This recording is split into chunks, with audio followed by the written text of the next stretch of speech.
अस्सलामुअलैकुम, सुबह खैर। और जनाब आज है मंडे। एक अच्छे से वीकेंड के बाद दोबारा से हो गया है काम का आगाज़। और आज जितना ट्रैफिक जैम है, बस याद आ गया कि जी ईद ख़त्म हो गई है, सारी बातें ख़त्म हो गई हैं। दोबारा से कराची हाइट्स जो हैं वो अपनी रुत पर रवा दवा हैं। वैसे ही ट्रैफिक जैम है, वैसे ही रास्तों में आपको झगड़े करते हुए लोग नज़र आ रहे हैं, वैसे ही रास्तों पे आपको कचरा कुंडी नज़र आ रही है, वैसे ही सारा कुछ है। और ये जो लाइफ है ना, ये वाकई नॉर्मल हो गई है। तो जनाब अब इस तरह के मामलात नज़र आते रहेंगे, क्योंकि अब वीकेंड के बाद जब मंडे होता है तो वैसे ही बहुत ज़्यादा ट्रैफिक जैम होता है। और उसके बाद फिर अब जो डेज़ आते रहेंगे उसमें बहुत ज़्यादा ट्रैफिक के मामलात होते हैं। और ट्रैफिक के मामलात और इनकी जो रुकावटें होती हैं, ये जो झगड़े होते हैं रास्तों में, ये जो जैम होता है, पता नहीं ये मसला कराची में कब सॉल्व होगा। अच्छा जी, आज हम बात करते हैं अपने शो के आगाज़ में छोटे बच्चों की, यानी कि बॉर्न बेबीज़ के हवाले से। बहुत सारे जो हैं वो बॉर्न बेबीज़ के इश्यूज़ होते हैं। बहुत सारे ऐसे बच्चे होते हैं, छोटे बच्चे होते हैं, जब वो पैदा होते हैं, पैदा होने से लेके 6 माह तक, और 6 माह के बाद से 1.5 साल की उम्र तक उनके जो पेरेंट्स होते हैं वो काफ़ी ज़्यादा परेशान होते हैं। और मुख्तलिफ जो है वो राय दी जा रही होती है। कोई कहता है कि जी ये पर्टिकुलरली शायद मिर्गी की वजह से इस तरह से होता है बच्चों में कुछ जो है वो फिट्स भी पड़ रहे होते हैं। लेकिन कुछ कंडीशंस ऐसी होती हैं जो कि बच्चों के अंदर टेम्परेरी होती हैं, जैसे कि मसल ट्विचिंग है, या फिर उनको फिट्स पड़ना, या फिर झटके लगना। तो इस हवाले से बहुत सारे पेरेंट्स जो हैं वो परेशान होते हैं। अच्छा, इसमें 2 से 3 चीज़ें होती हैं जो इन तमाम तर जो साइन एंड सिम्टम्स हैं उनको डिफ़र करती हैं। लेकिन आज हम बात करेंगे उन बच्चों की जिनका मसल जो है वो ट्विच करता है, या फिर जिनकी आंखें जो है ऊपर को ठहर जाती हैं, या फिर जो स्टैटिक हो जाते हैं। ऐसे बच्चों को फौरी तौर पर ट्रीट करने का तरीका ये है कि ऐसे बच्चों को फ़ौरन करवट दिला दी जाए। और उस टाइम पर जब उनकी ये सिचुएशन हो तो उनको कोई पानी या दूध वगैरह ना दिया जाए, और फ़ौरन से डॉक्टर को रब्ता किया जाए, फ़ौरन से जो है डॉक्टर से बात की जाए कि बच्चे के साथ ये प्रॉब्लम हुई है। क्योंकि ये जो इश्यूज़ होते हैं, हम देखते हैं कि जब बहुत दफ़ा ऐसा होता है कि जो बच्चे होते हैं ना, वो उनको बुखार चढ़ा, कुछ उस कंडीशन में उनको झटके लगते हैं या फिट्स पड़ते हैं, या फिर ये सिचुएशन नॉर्मल हालत में होती है। अब जो मिर्गी है, या फिर जिसको कहना चाहिए कि जो एक परमानेंट कंडीशन है, वो एक दूसरी कंडीशन होती है, उसके साइन एंड सिम्टम्स भी अलग होते हैं। लेकिन आज जो मैंने बात की है आपके साथ में, जो बात शेयर की है, वो उन बच्चों के हवाले से है जो कि बॉर्न बेबीज़ होते हैं और 1.5 साल की उम्र तक या उससे ज़्यादा की उम्र तक जो है वो आप देखेंगे कि वो उनको फिट्स पड़ते हैं या फिर उनको झटके लगते हैं। तो इस हवाले से पेरेंट्स को फौरी तौर पर ये करना चाहिए कि उनको डॉक्टर के लेके जाना चाहिए, उनको करवट दिला देनी चाहिए, उनका जो बैक है उसको रब नहीं करना चाहिए, और उनको पानी या दूध वगैरह नहीं देना चाहिए, और फ़ौरन से जाके डॉक्टर को बताना चाहिए। क्योंकि ये भी एक तरह का slightly you can say disorder होता है, या मसल ट्विचिंग होती है, या फिर उनके जो ब्रेन है, जो न्यूरॉन सिस्टम है, उसमें थोड़ा बहुत जो है शायद कोई प्रॉब्लम होता है। लेकिन ये ज़रूर आपने कंसर्न करना चाहिए, डॉक्टर को दिखाना चाहिए, डॉक्टर से कंसल्ट करना चाहिए। अच्छा जी, अब कुछ बढ़ते हैं हम आपकी ग्रॉसरी से रिलेटेड चीज़ों पे। और ग्रॉसरी जो है जो लोग करने जाते हैं, वाकई महंगाई बड़ी बढ़ गई है। महंगाई के साथ साथ मुझे याद आया कि अभी मैं आपको बताती हूँ कि कहाँ कहाँ पर जो है वो सेल लगी हुई है। बल्कि सेल से ही शुरू करते हैं भाई। आज जो इंटरम लोगों का, सारे ख़वातीन का वो यही होता है कि जी लॉन के कपड़े। और लॉन के कपड़ों से भी एक और बात मुझे याद आ गई है, लेकिन वो अभी नहीं बतानी है आपको, वो बतानी है शो में, क्योंकि हमारा आज जो टॉपिक है वो भी इसी से रिलेटेड है। जो सेल लगी हुई है वो इस तरह से है कि जे डॉट पे है 50%। अच्छा जी, साया पर जो है वो फ्लैट 50%, और खाड़ी पर जो सेल है वो भी है 50%। तो ये तो सेल लगी हुई है जो कि मैंने आपको बताया। अच्छा, अब वापस आ जाते हैं हमारी नॉर्मल ज़िंदगी में, जिसमें हम करते हैं ग्रॉसरी। कि आज हमने करना क्या है, आज हमने जो है वो गोश्त पकाना है, आज चिकन लाना है, या फिर दालें। और अगर दालें पकानी है तो फिर दालों के जो रेट्स हैं वो भी ज़रा सुनते जाएं कि दालों के रेट्स क्या हैं। तो जनाब, दालों के रेट्स जो हैं वो कुछ इस तरीके से हैं कि जो माश की दाल है उसके होल सेल प्राइस जो हैं वो है 405 रुपये। फिर उसके बाद इसके जो रिटेल प्राइस हैं वो हैं 425 रुपये। फिर उसके बाद जो है वो मूंग की दाल जो है उसके होल सेल प्राइस हैं 310 रुपये। फिर जो इसके रिटेल प्राइस हैं वो है 325 रुपये। मसूर की दाल जो है उसके होल सेल प्राइस हैं 250, और इसके रिटेल प्राइस हैं 262। फिर उसके बाद दाल चना जो है उसके होलसेल प्राइस हैं 340, और इसके रिटेल प्राइस हैं 355। काबली चना जो है उसके रिटेल प्राइस हैं 325। तो ये तो हो गई जी दालों के रेट्स। अब शेयर करते हैं आपके साथ में सोने के रेट्स। आलमी मार्केट में सोना कितना सस्ता, सोना कितना महंगा, ये ज़रा जान लीजिए। तो भाई क्या हालात हैं सोने की मार्केट में और सोने के प्राइसेस में? कुछ इस तरीके से है कि आलमी मार्केट में सोना $17 महंगा होकर $3,236 फी ऑन्स तक पहुंच गया। पाकिस्तान में 1 तोला सोना एक ही दिन में 1800 रुपये महंगा हो गया। नई बुलंद तरीन कीमत 1 तोला सोना 3,40,600 रुपए, 10 ग्राम सोना 1,543 रुपए महंगा हो गया। यही नहीं बल्कि आगे आगे भी सुनते जाइए। नई बुलंद तरीन कीमत 10 ग्राम सोना 2,92,009 रुपए, 1 तोला चांदी की कीमत 3,334 रुपए पर बरकरार है। तो ये तो जनाब वो रेट्स हैं जो कि मैंने आपके साथ में शेयर किए। ये हैं सोने के रेट्स। और भाई अब पता नहीं लोग क्या करेंगे, जिन्होंने सोना ख़रीदना है, जिन्होंने सोना बेचना है, अब ये उनके ऊपर है वो किस तरीके से जो है इस महंगाई को देखते हुए अपना जो है वो जो भी सिस्टम है घर का या अपने सोने का, गोल्ड का, जो भी उन्होंने सोचा हुआ है उसका क्या करेंगे। अच्छा, अब भाई आगे बढ़ते हम और आपको बताते हैं कि जो आलू का रस है वो क्यों बेनिफिशियल है। ये एक टोटका है और ये है शुमाइला का टोटका। अच्छा, ये टोटका कुछ इस तरीके से है कि आलू का रस जो है वो जो झाइयाँ होती हैं, यानी कि जो आपके चेहरे पर स्कार्स होते हैं, उनको दूर करने के लिए बड़ा बेनिफिशियल है। तो अगर झाइयाँ दूर करनी है तो आलू का टोटका या आपको इस्तेमाल करना होगा। आपने क्या करना है, आलू का रस झाइयाँ दूर करने के लिए सबसे आसान और मौसर टोटका है। एक आलू को आपने कद्दूकश करें, अच्छा, फिर आप उसका रस निकाल लें, ठीक है, फिर रुई लें कॉटन की मदद से। ये जो रस है यानी ये जो इसका जूस है उसको आपने अप्लाई करना है जहाँ जहाँ पर आपके स्कार्स हैं, ब्रिंकल्स हैं, झाइयाँ हैं, और 15 मिनट बाद आपने फिर सादा पानी से धो लेना है। और फिर ये अमल रोज़ाना रात को सोने से पहले करें। चंद हफ्तों में ही आपको फ़र्क जो है वो नज़र आने लगेगा। अच्छा जी, अब तो ये हो गई सारी सिटी अपडेट्स। इसके अलावा अब यहाँ पर लेंगे एक ब्रेक के बाद जब वापस आएंगे तो आपके साथ में शेयर करेंगे टॉप स्टोरीज़। और आज हैं बहुत सारी टॉप स्टोरीज़, होगी PSL के हवाले से बात, और फिर पूरी दुनिया में क्या हो रहा है, इनफैक्ट पाकिस्तान में क्या हो रहा है, ये जिक्र करेंगे। लेकिन इस ब्रेक के बाद आपने कहीं नहीं जाना, हमारे साथ रहिए, stay with us, keep watching city at 10।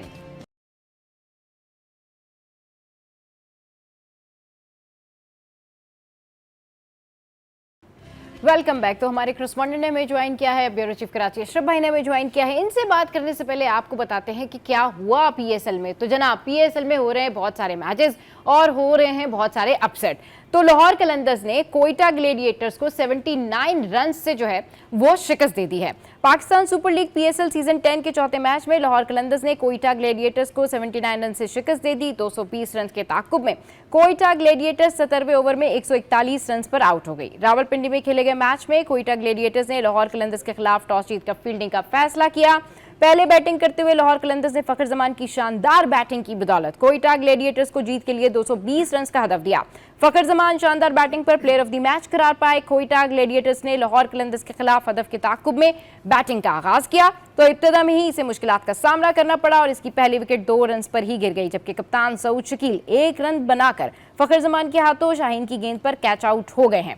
अच्छा जनाब, तो ये तो अपडेट्स हैं जो कि हमने आपके साथ में शेयर की। अब कुछ आपको बताते हैं कि कोयटा का रुख करते हैं। कोयटा में ज़लज़ले के जो झटके हैं वो महसूस किए गए हैं। तो आपको बताते हैं कि ओवरऑल इसका बैकग्राउंड क्या रहा और क्या किस तरीके से खबर है, किस ट्रैक्टर स्केल पर जो है ये रिकॉर्ड किया गया। कोयटा में ज़लज़ले के झटके शिद्दत 3 रिकॉर्ड, जबकि कोयटा शहर और उसके मुज़ाफ़ात में भी ये झटके महसूस किए गए। ज़लज़ला पैमा मरकज़ के मुताबिक ज़लज़ले की शिद्दत 3 और गहराई 12 किलोमीटर रिकॉर्ड की गई। ज़लज़ला पैमा मरकज़ के मुताबिक ज़लज़ले का मरकज़ कोयटा से 90 किलोमीटर दूर मगरिब में था।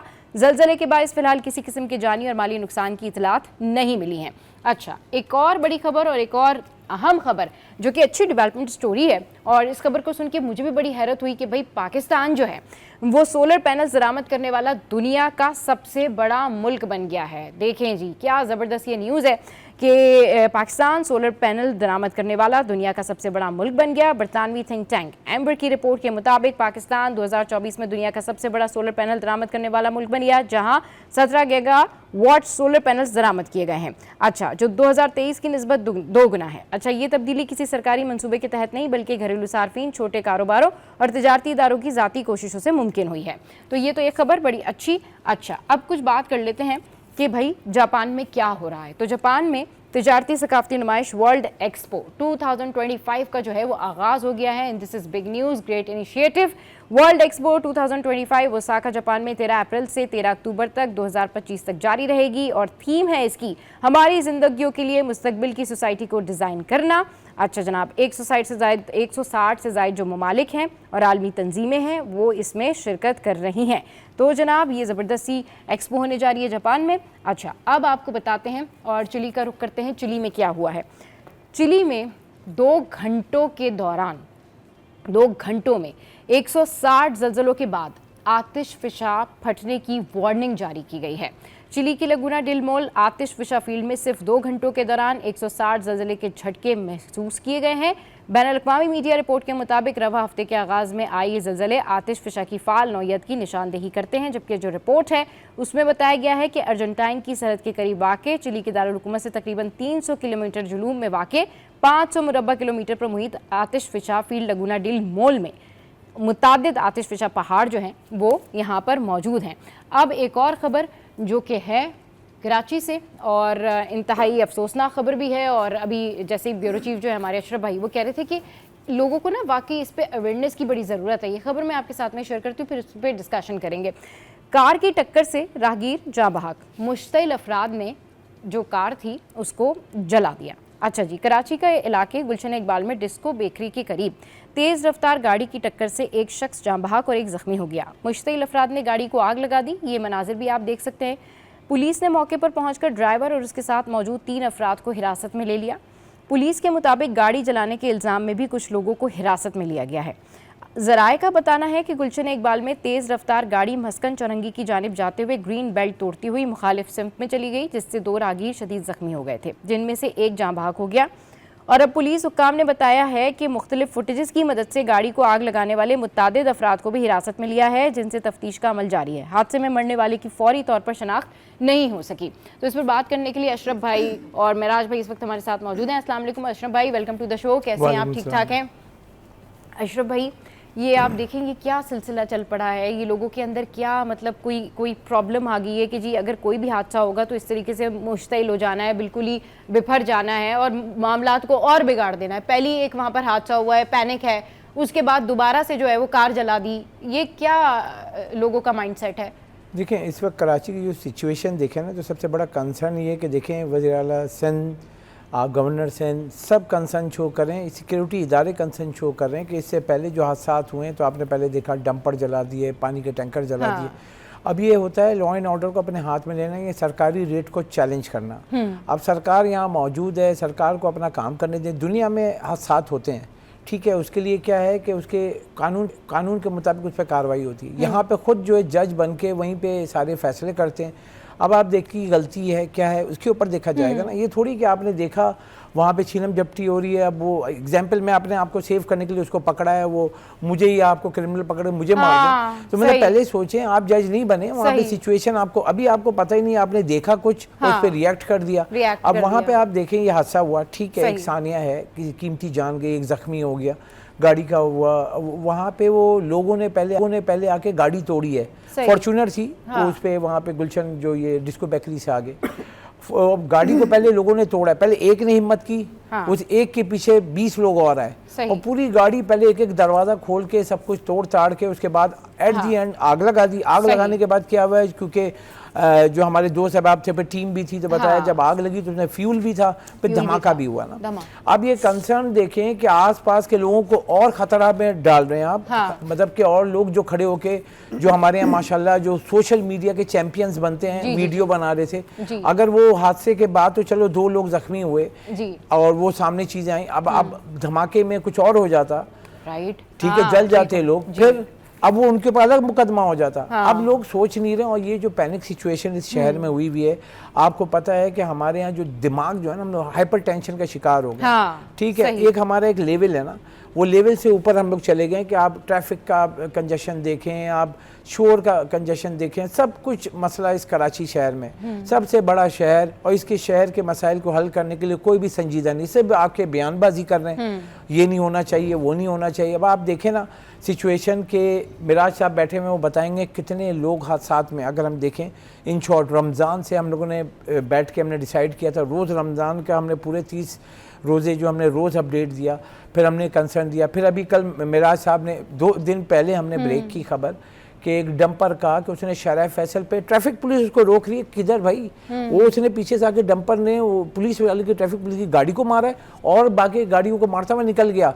अब ये किसी को मिला ही नहीं, शराय फैसल, और उसके बाद क्या हुआ, जब मिराज साहब ने चलाई तो उसके बाद कल संडे के दिन ट्रैफिक पुलिस का उसके ऊपर रिस्पांस आया कि जी हम देख रहे हैं, हमने जो डंपर एसोसिएशन से हमने रब्ता किया है, मुकदमे का बोला है और बोला है कि हमें वो डंपर और बंदा हमें दे दें जो ड्राइवर था।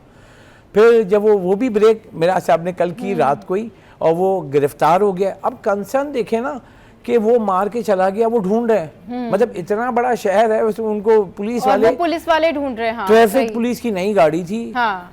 पैसे से वो आके ट्रैफिक को कंट्रोल कर रही। शरफ फैसल पे आप जाएं तो देखा होगा वो गाड़ी जो है घूम रही होती है ना कि ट्रैफिक को देखने के लिए कोई गाड़ी खराब हो गई है, हाँ, हो गई, हाँ। उसको जाके डंपर ने जो हिट किया वो भाग भी गया। मतलब आप देखें कानून, लॉ एंड ऑर्डर इस शहर में कैसा है। हाँ। मतलब वो कंसर्न ये कि उसको पकड़ने वाला कोई नहीं, कैसे रोकोगे आप। डंपर मतलब मोटरसाइकिल वाला तो दूर की बात, गाड़ी उसने मारी, 2-3 गाड़ियां और हिट की और चला गया वो। हाँ। अब उसी तरीके से ये वाला जो सिचुएशन हुआ है कल, मेरे हिसाब से सानिया जिसके घर का वो गया है बंदा, बिल्कुल सही कह रहे हैं, ठीक है, हाँ। जहाँ भाग हो गया, फिर 2 लोग जख्मी हुए, और उसमें जो लोगों ने उस गाड़ी को किया, जो गाड़ी चला रहे थे वो लड़के थे। अब वो किस हालत में थे वो इन्वेस्टिगेट होगी। मतलब मेरे हिसाब से अगर आप इस रश में, वो गुलशन वाली रोड में बताऊं, मैं हर वीकेंड पे वहाँ पे हम लोग जा रहे होते हैं, तो वो KDA मार्केट ये सब, अब वहाँ जाके देखें आप, गाड़ी स्पीड में चला ही नहीं सकते, 100% लिख के दिखा सकता हूँ मैं। अब वो वहाँ पे इतनी स्पीड में क्यों चला रहे थे, वो CCTV फुटेज आएगी, अभी तो कुछ भी नहीं आया ना, अभी तो सिर्फ वहाँ गाड़ी खड़ी हुई थी, लोगों ने तोड़ा है, वो वीडियो आ गई है, और उसके बाद जो जलाया है वो आ गई है। मैं कंसर्न ये है कि इतना बड़ा पैनिक सिचुएशन क्यों हो रहा है। लोगों को सोचना चाहिए जो हादसा हुआ है वो भी उससे कोई जानबूझ के तो नहीं मारेगा ना, पहली चीज। सही बात, ठीक है, एक हादसा हुआ है, हादसे का जो उसका है उसके बैठ के उसको देखना चाहिए। ये नहीं कि आप अब खुदा न खास्ता आगे ट्रैफिक जैम हो गया था, जो मैंने वीडियो देखी, आगे पीछे गाड़ियां खड़ी हुई थी, अब वो आग लगाई, उसके बाद जो फैमिलियां बैठी हुई थी उन गाड़ियों में आग लग जाती, उसके जिम्मेदार कौन होता। तो हमें सोचना होगा हम कहाँ जा रहे हैं, कहाँ जा रहे हैं। बिल्कुल ठीक कह रहे हैं महराज भाई।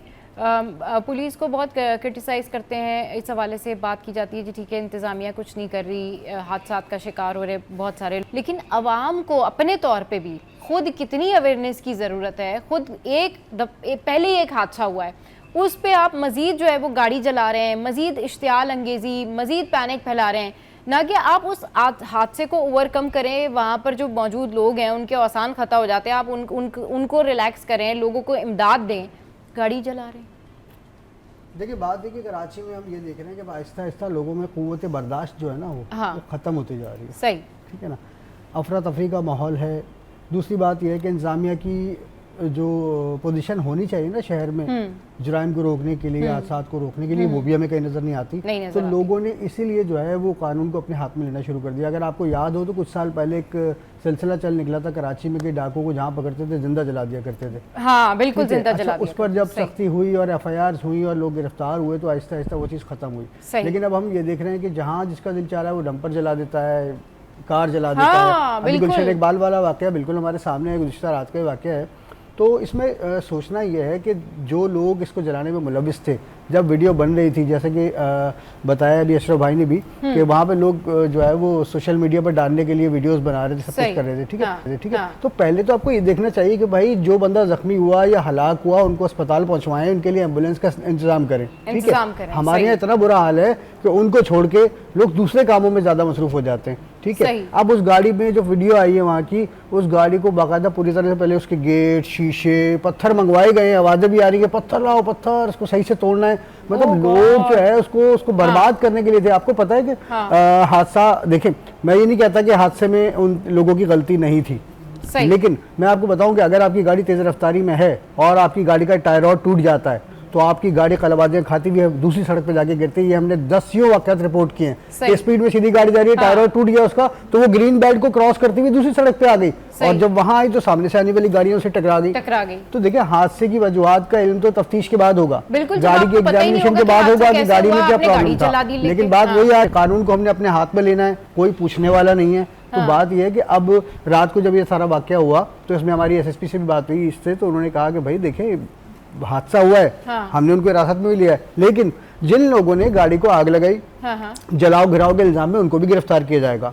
अब देखिए कि कितने लोग इस प्रॉब्लम में आ गए। उस वक्त तो गुस्से में उन्होंने काम कर दिया, अपने घरों से खाने पीने के लिए निकले हुए थे, फैमिली के साथ निकले हुए थे या फिर घूमने के लिए निकले हुए थे, लेकिन गुस्से में उन्होंने गाड़ी जला दी। अब उस गाड़ी चलाने के बाद जब वो लोग गिरफ्तार होंगे तो उनके घर वालों को किस फेज से गुजरना पड़ेगा, इसका इल्म सबको होना चाहिए।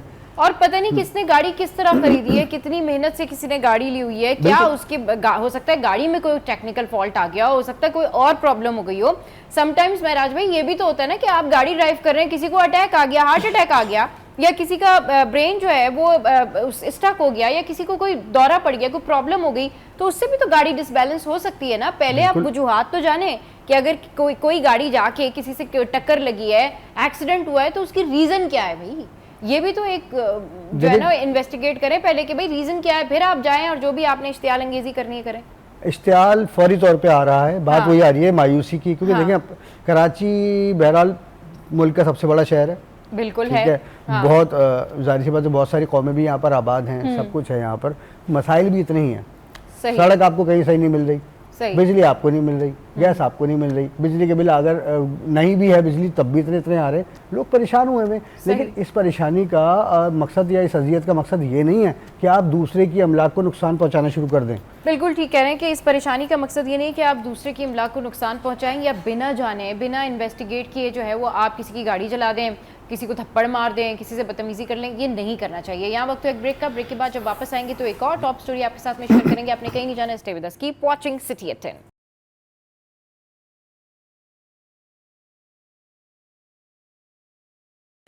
Welcome back. तो जनाब अब क्योंकि सीज़न बदल रहा है, मौसम बदल रहा है, गर्मियां आ गई हैं और रमज़ान के बाद अब ईद के बाद अब हम आगे बढ़ रहे हैं, वहीं पर अब त्यौहार भी बदलेंगे और जब त्यौहार बदलेंगे तो बहुत सारी चीज़ें भी बदलेंगी। और भाई अब क्या बदला है? अब बदला है ये कि लोग जहाँ पर ईद की तैयारियां कर रहे थे वहीं पर अब बड़ी ईद की तैयारियां करेंगे। और बड़ी ईद की तैयारियों में क्या ख़ास है? मवेशी मंडी, ये रिपोर्ट देखिए। तो जनाब कराची वाले तैयार हो जाए, मवेशी मंडी बस सज गई है और बड़ी ईद की आमद हम कह सकते हैं, क्योंकि ये इस ईद पे ना पहले से तैयारियां शुरू हो जाती हैं। लोग ये जहन बना लेते हैं कि भाई हमने जो है वो बकरा लेना है, बैल लेनी है, गाय लेना है। लेकिन मसला ये अशरफ भाई, ये जो गाय बकरा और बैल है, अभी जैसे मैं अभी रिपोर्ट देखते हुए अशरफ भाई को कह रही थी कि इस दफ़ा आप लोगों ने जो है ना मुझे सस्ते में गाय दिलानी है, तो हंस रहे थे दोनों कि ये कैसे पॉसिबल है। ज़रा ये बताइए, मवेशी मंडी तो सज गई है लेकिन ये जो प्राइजेस इतने हाई हो जाते हैं और आखिर तक लोग चांद रात तक वेट कर रहे होते हैं कि चांद रात आ जाए, शायद किसी जो व्यापारी है उसको रहम आ जाए, वो बकरा गाय सस्ता कर दे। नहीं होता सस्ता, मतलब क्या चल रहा है, रेट्स क्या है मवेशी मंडी के बारे में थोड़ा बताएं। जब हम लोग बीच में थे तो हम लोग यही बात कर रहे थे। अब हम रोड पे आपने देखा होगा, एक मुझे याद आ रहा था तो रोड पे आप जा रहे होंगे तो हाँ भाई कितने का लिया, जो कितने का, अच्छा गाड़ी वो बाइक भी लेके बराबर में आता है ना, जबरदस्त लगता है भाई, कितने का लिया बकरा, वो जबरदस्त माशाल्लाह। और अगर वो तो उस पर भी जुमले सुनने पड़ते हैं कि छोटी गाय लेके जा रहे हो तो भाई कितने की ली, तो वो बोलता है कि 80,000 रुपये की, और बड़ा महंगा ले लिया। अब वो उसको रास्ते पर टेंशन देते हुए वो जा रहा होता है। ये है कि बहुत ज़बरदस्त है। और एक ये जो आपने शोर देखा होगा, वो ये जो उतरते बछड़े उतरते हैं, ये तो ब्यूटी है, यू नो, जब जैसे ही गाय आती है वैसे शोर होता है, ओए आ गई गाय, सब चारों तरफ उसके आ जाते हैं। फिर वो देख रहे होते हैं भाई ये कैसे उतरेगी, और वो फिर उसके ऊपर गाय पे तज्जिया, हर बंदा अपना अपना तज्जिया कर रहा है। पुराने एक्स ऑफिसर्स की बताएंगे, हम जाके कवरेज करते थे। एक दफा हुआ लास्ट वाले ऑफिस में, उन्होंने बोला कि ना अशरफ साहब आप अपनी हाइट से ऊपर के ना वो बैल के साथ, लास्ट वाले ऑफिस के बारे में समझ गई वो कौन सा ऑफिस था। मैंने कहा अच्छा, तो मैं खड़ा हुआ था तो सिब्बी के बैल ना मुझसे ऊपर ना, मतलब मेरी हाइट से ऊपर, यानी 6 फीट से। अच्छा मैं खड़े होकर दे रहा था, जब मैं लाइव कर रहा था, पीछे से आके से उसने मुंह करीब से लेके गया ना, मुझे लगा कि मुझे फेंक देगा ना। अब वो लगी भी 1-2 दफा, मगर ये जो मजा आता है ना वो जो मंडी में, हाँ, मंडी में एक तो मजा आता है, दूसरा ये वो वाहिद जगह होती है भाई, अगर आप बहुत ज्यादा यू नो के बहुत रश में आप घूमने फिरने के आदी ना, रिपोर्टर्स बड़ा एंजॉय करते हैं यहाँ पे। महराज भाई आप बताएं, आप मंडी जाते हैं, ज़ाहिर खरीदने भी जाते होंगे कभी ना कभी, रिपोर्टिंग के हवाले से कभी तो गए ही होंगे, तो क्या होता है मंडी में और ये जो प्राइजेस है, मैं तो अभी से ना बात करूंगी कि शायद कोई वहाँ तक खबर पहुँच जाए, वहाँ तक आप लोग बता दें, प्राइस ही कम कर दें वो कि भाई चलो ठीक है इस दफ़ा बात पहले ही होना शुरू हो गई है, तो ज़रा बताएं। देखिए बात यह है कि हम कराची वाले ना हमेशा से ये सोचते हैं कि जो अंदरूनी पंजाब से या अंदरूनी सिंध से व्यापारी आ रहा है वो बहुत ही बड़ा कोई बेवकूफ़ आदमी है। तो भाई मैं एक बात तो क्लियर कर दूं कि वो हमसे ज़्यादा अक्लमंद है लेन देन की और डीलिंग के मामले में, सही, ठीक है ना। यहाँ हमारे यहाँ जो है 2-3 किस्म के लोग हैं। एक तो वो लोग हैं जो जाते हैं और पसंद करके जल्दी जल्दी थोड़ा बहुत करके भाव-ताव करके सौदा खरीद लेते हैं, ठीक है। अच्छा दूसरे वो हैं जो पूरे महीने जाते रहेंगे उस मंडी में, एंजॉय करने के लिए। अच्छा। खरीदना एक को जानवर होगा, हाँ, उसके साथ सही। 10 लोग होंगे, उसके दोस्त यार कजन वगैरह सब मिल के एंजॉय कर रहे होंगे। वहाँ खाने खाएंगे जाके, चाय पियेंगे वहाँ जाके, फिर मंडी में घूमते रहेंगे। अगर कोई व्यापारी उनसे बोलेगा भाई ये 5 लाख रुपए का जानवर है तो उसके 1 लाख रुपए लगा देंगे, ठीक है ना। अच्छा, सही। हाँ, और जो 2 लाख रुपए बता रहा होगा उसको बोलेंगे 50 से ऊपर का तो है ही नहीं है। अच्छा, व्यापारी भी पूरी तरह से मजे ले रहा होता है इस पूरी सिचुएशन के, जहनी तौर पर तैयार होकर आता है कि मुझे जब भी मैं महीना पहले या 15 दिन पहले जाऊंगा तो मुझे काफी दिन लोगों की बातें सुननी है, सही, ठीक है ना। लेकिन करता वो अपनी मर्जी की है, अपने रेटों पे बेचता है। रेट बढ़ने की वजह क्या है? एक हमारे यहाँ जो अल्लाह में माफ फरमाए दिखावे का कल्चर जो है ना वो बहुत ज्यादा परवान चढ़ चुका है, ठीक है। आप अगर देखें तो पिछले 10 सालों में 15 सालों में ये टेंट सिस्टम और VIP जो स्टॉल्स और ये सब चीजें आ गई है ना, तो वो उससे जो है लोग जो है ना बहुत जाहिर सी बात है आम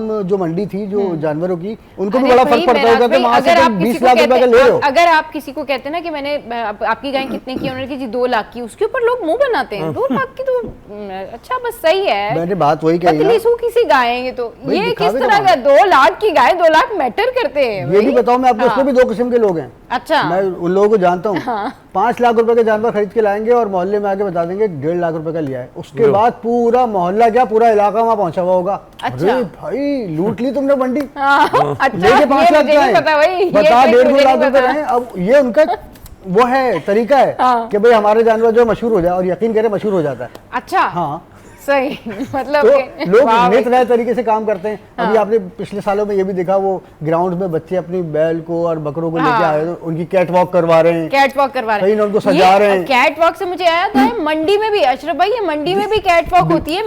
मैंने लास्ट ईयर हाँ मैंने खुद देखा, मतलब एक रिपोर्टर हमारे कोई गए हुए थे वहां पर, तो उन्होंने बताया यहाँ पर बाकायदा कैट वॉक हो रही है। वैसे कैट वॉक तो किसी और की होती थी। हाँ बिल्कुल, वो मैं हैरान, अब मैं वो बात उस तरह से प्रेजेंट नहीं करना चाह रही, लेकिन मैं हैरान रह गई।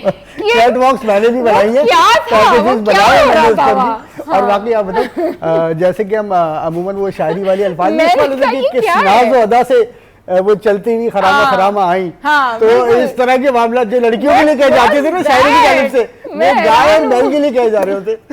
अच्छा, दिल की बातें भी कर लेते थे ना महराज भाई। देखिए आप पैकेजेस देखें, मुख्तलिफ चैनल्स के मुख्तलिफ रिपोर्टर्स के पैकेजेस देखें। हाँ, हमने अपने कॉरेस्पॉन्डेंट से पूछते थे कि ये क्या है, वो कहते थे अब ये इतना, क्योंकि इतना ह्यूज हो गई है मंडी, इतना हाई लेवल पर चली गई है, अब ऐसे भी जो है ना वो ब्रांडिंग होगी गाय की, और बकायदा उनके आने पे वो ऐलानात होते थे कि जी गुजरावाला का बैल फला कोई लेके आ रहा है। What is this? अच्छा, वो हीरो के नाम, हैरान हूं। हाँ, हीरो के नाम ना जो फिल्में चल रही होती हैं उसके टॉप नाम ये है, ये वो है नाम से।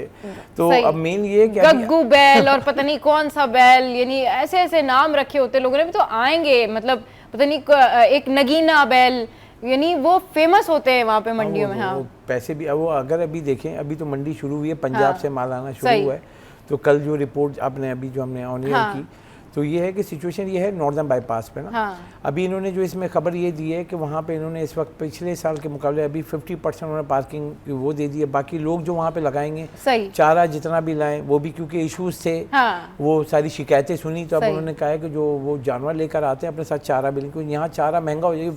कोई भी त्यौहार होता है, आपको पता है ना कि बकरीद आ रही है, तो चारे से लेके सब कुछ, तो अब चारा महंगा, गाय महंगी, मतलब सारी चीजें जो है ना वो प्राइसेस उसके हाई हो जाएंगे। चले जी, यहाँ वक्त तो एक ब्रेक का, ब्रेक के बाद जब वापस आएंगे तो एक और टॉप स्टोरी पे डिस्कशन करेंगे। आपने कहीं नहीं जाना, हमारे साथ रहना, स्टे विद अस।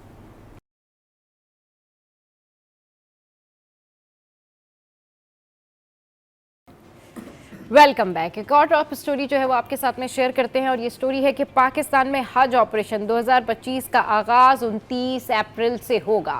अच्छा जनाब, मुल्क में हज ऑपरेशन 2025 का आगाज़ 29 अप्रैल से होगा। हुकाम हज ऑपरेशन के मुताबिक कराची एयरपोर्ट से पहली हज परवाज 29 अप्रैल को रवाना होगी। हुकाम हज ऑपरेशन का कहना है कि मदीना के लिए पहली हज परवाज ER 1611 29 अप्रैल को रात 10:15 पर रवाना होगी, और परवाज में 285 आज़मीन हज सवार होंगे। हुकाम हज ऑपरेशन के मुताबिक तमाम इब्तदाई परवाजें मदीना मुनव्वरा एयरपोर्ट पर उतरेंगी, जबकि 14 मई से हज परवाजें जद्दा एयरपोर्ट की जानिब रवाना होंगी। वजारत मजहबी उमूर ने कहा है कि रवा साल हज के लिए दरखास्तों की मतलूबा तादाद मुकम्मल ना होने पर हुकूमती कोटे के तहत बाकी 5000 नशिस्तों को पुर करने के लिए 10 जनवरी से हज दरखास्तें दोबारा जमा करवाई जा सकती हैं। सऊदी अरब ने 2025 में पाकिस्तान के लिए 210 179 हाजियों का कोटा मुख्तस किया था, जो हुकूमत और निजी स्कीम्स में यकसा तौर पर तकसीम किया गया है। हुकूमत ने हुकूमती कोटा पूरा करने के लिए गुज़िश्ता माह दरखास्तों की आखिरी तारीख की डेडलाइन में 3 दिसंबर से 10 दिसंबर तक और फिर 17 दिसंबर से 2 बार तौसी की। ताहम वजारत मज़ीबी उमूर ने जनवरी के अवाइल में मतलूबा कोटा पूरा करने के लिए एक बार फिर दरखास्तें वसूल करने का ऐलान किया है। इस हवाले से बात करेंगे अशरफ भाई से। अशरफ भाई, इस साल हज का कोटा 1,21,000 रखा गया है, क्या इस साल कोटा मुकम्मल हो सकेगा? देखिए, आप ये देखें कि दो होते हैं कोटे ना, एक तो सरकारी कोटा होता है, एक प्राइवेट सेक्टर से जो लोग जाते हैं। तो सऊदी अरब ने कोटा दिया पाकिस्तान के लिए तकरीबन 1,80,000 जा सकते हैं, 1,80,000। उसमें 50% जो है सरकारी कोटा है और 50% प्राइवेट सेक्टर से था।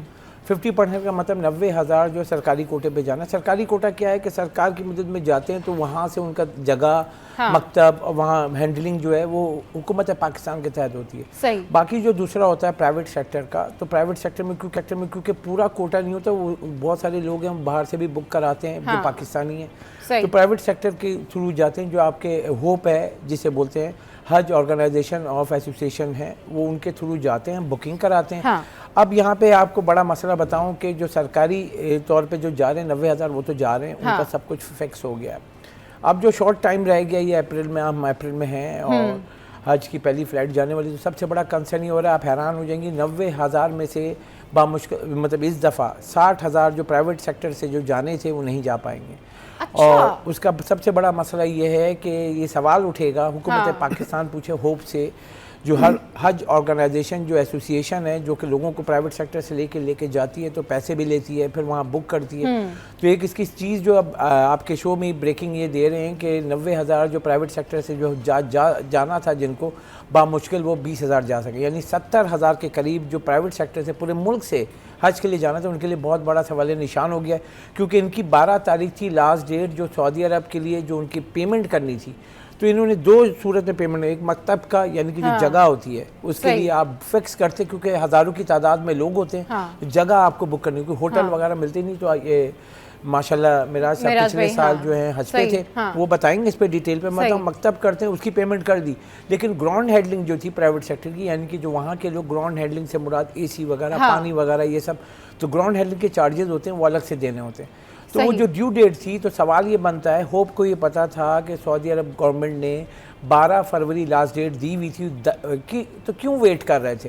अब वो डेट गुजर गई, तो अभी जो है हाल ही में वज़ीर आज़म से भी मिले, सब कुछ से मिले, फिर वहाँ पे ये होता 10,000 लोगों को अकोमोडेट किया है सऊदी गवर्नमेंट ने, लेकिन उसके बावजूद, यानी सिर्फ आप ये समझे 10,000 गए थे, 10,000 और अकोमोडेट हुए, 90,000 में से अब 70,000 जो प्राइवेट सेक्टर से हज के लिए जाने वाले हैं, उनके लिए सवालिया निशान है, क्योंकि उन्होंने पेमेंट कर दी है। और पेमेंट ये भी बताएंगे कब की थी, क्योंकि आप वहाँ जाना है तो उसमें जो हज के लिए सारी पेमेंट जो थी, वहाँ रिहाइश का, एयर ट्रैवल का, फिर वहाँ पे आपकी कुर्बानी का, सारी पेमेंट आपको करनी होती है, वो बुक हो जाती है। वो सबसे बड़ा मसला है कि जब आपको पता था कि एक ड्यू डेट है 12 फरवरी, आपने लोगों से उज्जाज करम से पैसे ले लिए, तो आपने क्यों नहीं पेमेंट की? अब आप कह रहे हो कि उसकी डेट बढ़ा दें, अब तो टाइम ही नहीं रहा ना, अब तो टाइम ही नहीं रहा ना। और आप क्यों वेट कर रहे थे? आपने कहा चलो हो जाएगी, बात हो गई, तो चलो 10,000 को सऊदी गवर्नमेंट ने माशाल्लाह से 10,000 को तो अकोमोडेट कर दिया।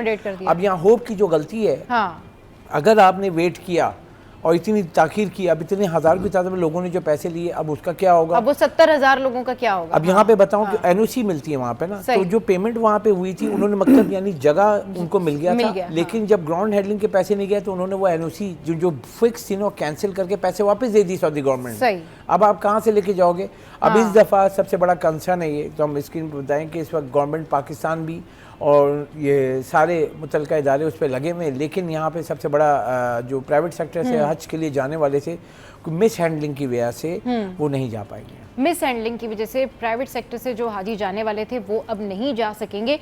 मेराज भाई, किस तरीके से देख रहे हैं आप इस सूरत हाल को? क्योंकि क्यास तो क्रिएट होगा, हज तो आपको पता है एक ऐसी चीज़ है कि हर की कोशिश होती है कि भाई उसको ये हज नसीब हो, हर इंसान जाए। अभी जो 70,000 लोग हैं, जिस तरह अशरफ भाई बता रहे हैं कि सऊदी अरब ने तो पेमेंट वापस कर दी है, मगर ये मिसकम्युनिकेशन होना और इस तरीके से फिर लोगों को इतनी पैनिक उठाना, ये फिर किस तरीके से अब मैटर सॉल्व होगा? क्योंकि लोग तो मेरे ख्याल में इसके ऊपर बहुत रेजिस्टेंस दिखाएंगे। अच्छा देखिए, जो प्राइवेट सेक्टर है ना, हाँ। ये मैंने तो जो चीज़ नोट की है, हाँ। ये कभी भी लेट नहीं करते, डिले नहीं करते हैं। सही। सरकार की तरफ से कोई हो जाए तो हो जाए, हाँ ठीक है ना, क्योंकि ये एक बहुत बड़ा बिजनेस भी है। सही। देखिए फरीजा तो है, हाँ हमारे लिए है, बिल्कुल है। हाँ। हमारे दिल में है हाँ, कि जी हमने बिल्कुल। जाना है, हमने एक फ़र्ज़ हाँ। पूरा करना है, ठीक है नहीं। अब लेकिन ये एक बहुत बड़ा बिजनेस है, सही। और उस बिजनेस से पूरे साल का निचोड़ निकालते हैं। खासतौर पे ये हज और उम्रा ग्रुप चलाने वाले जो ट्रैवल एजेंट्स हैं, सही। इनकी एक बहुत बड़ी जो है वो आमदनी का मामला होता है ये। बाकी पूरे साल तो इनके चले उम्रे वगैरह में मामला चल रहा होता है, लेकिन हज का तो इनका सीज़न होता है, जैसे हमारे यहाँ दूसरी चीज़ों के सीज़न होते हैं, तो उनका भी एक सीज़न लगता है। तो अगर उनकी जानिब से ऐसी कोई कोताही हुई है तो बड़ी हैरतनाक बात है। अब बहरहाल देखें, क्योंकि ऐसी सूरत हाल में होता तो यह है कि पाकिस्तानी गवर्नमेंट की जानिब से अगर कोई रिक्वेस्ट की जाएगी तो उम्मीद है कि शायद वहाँ पर कबूल की जाए, क्योंकि अभी तो वक्त पड़ा है। और प्राइवेट सेक्टर में रश होना भी ज़्यादा हो गया है। पहले जो है ना, ज़्यादातर लोग सरकारी कोटे में जाने की कोशिश करते थे, अब भी करते हैं, लेकिन अब कुछ सालों से, चंद सालों से हम ये भी देख रहे हैं कि प्राइवेट सेक्टर की तरफ रश ज़्यादा बढ़ गया है। रश ज़्यादा, उसकी अच्छा, क्या वजह है? उसकी वजह, उसका रीज़न है। हाँ। देखिए, आप अगर सरकार के जरिए जाते हैं तो एक आपको तो मकतब का मामला होता है जी। मकतब आपको कौन सी क्लास का मिलेगा, कौन सी क्लास का मिलेगा, आपको कौन से होटल्स मिलेंगे, कौन सी रिहाइश मिलेगी। यहाँ से जाने के बाद अजीज़िया एक बहुत बड़ा शहर है, अच्छा ठीक है ना, मक्का के करीब है, सही। मक्का मुकर्रमा के, और वहाँ पर जो है बहुत सारे इमारतें और बिल्डिंग्स जो है वो होटल्स टाइप की जो है वो बनी हुई हैं, गेस्ट हाउस टाइप की, होटल्स टाइप की। तो यहाँ से जाने वाले जो आज़मीन हज हैं, हाँ। तो उनको ज़्यादातर अब वहीं ठहराया जाता है। अच्छा, ये उसके बाद फिर क्लास शुरू हो जाता है कि एक तो आपने शुरू किया कि जी मैं मकतब डी, हाँ, ये भी तो एक है बड़ा मसला। हाँ। अच्छा उसकी पेमेंट्स अलग अलग हैं। हाँ। अच्छा, दूसरा मामला ये है कि यहाँ जो कारोबार करने वाले, काम करने वाले लोग हैं, वो ये चाहते हैं कि जी हम जो है अगर शॉर्ट हज कर लें, हाँ। कम दिनों में, सही, तो उसमें ये भी होता है कि लोग 10 दिन के हज पे भी जाते हैं, 11 दिन के हज पे भी जाते हैं, यहाँ पर 16 दिन पे भी जाते हैं, ठीक है ना। सबसे जो महंगा है वो तकरीबन 10-11 दिन का है। अच्छा, हाँ। सही। अच्छा, उसके बाद फिर वो 16 दिन का है, 20 दिन का है, 22 दिन का है। तो आपको जो ये प्राइवेट सेक्टर है, महंगा 10 दिन का है।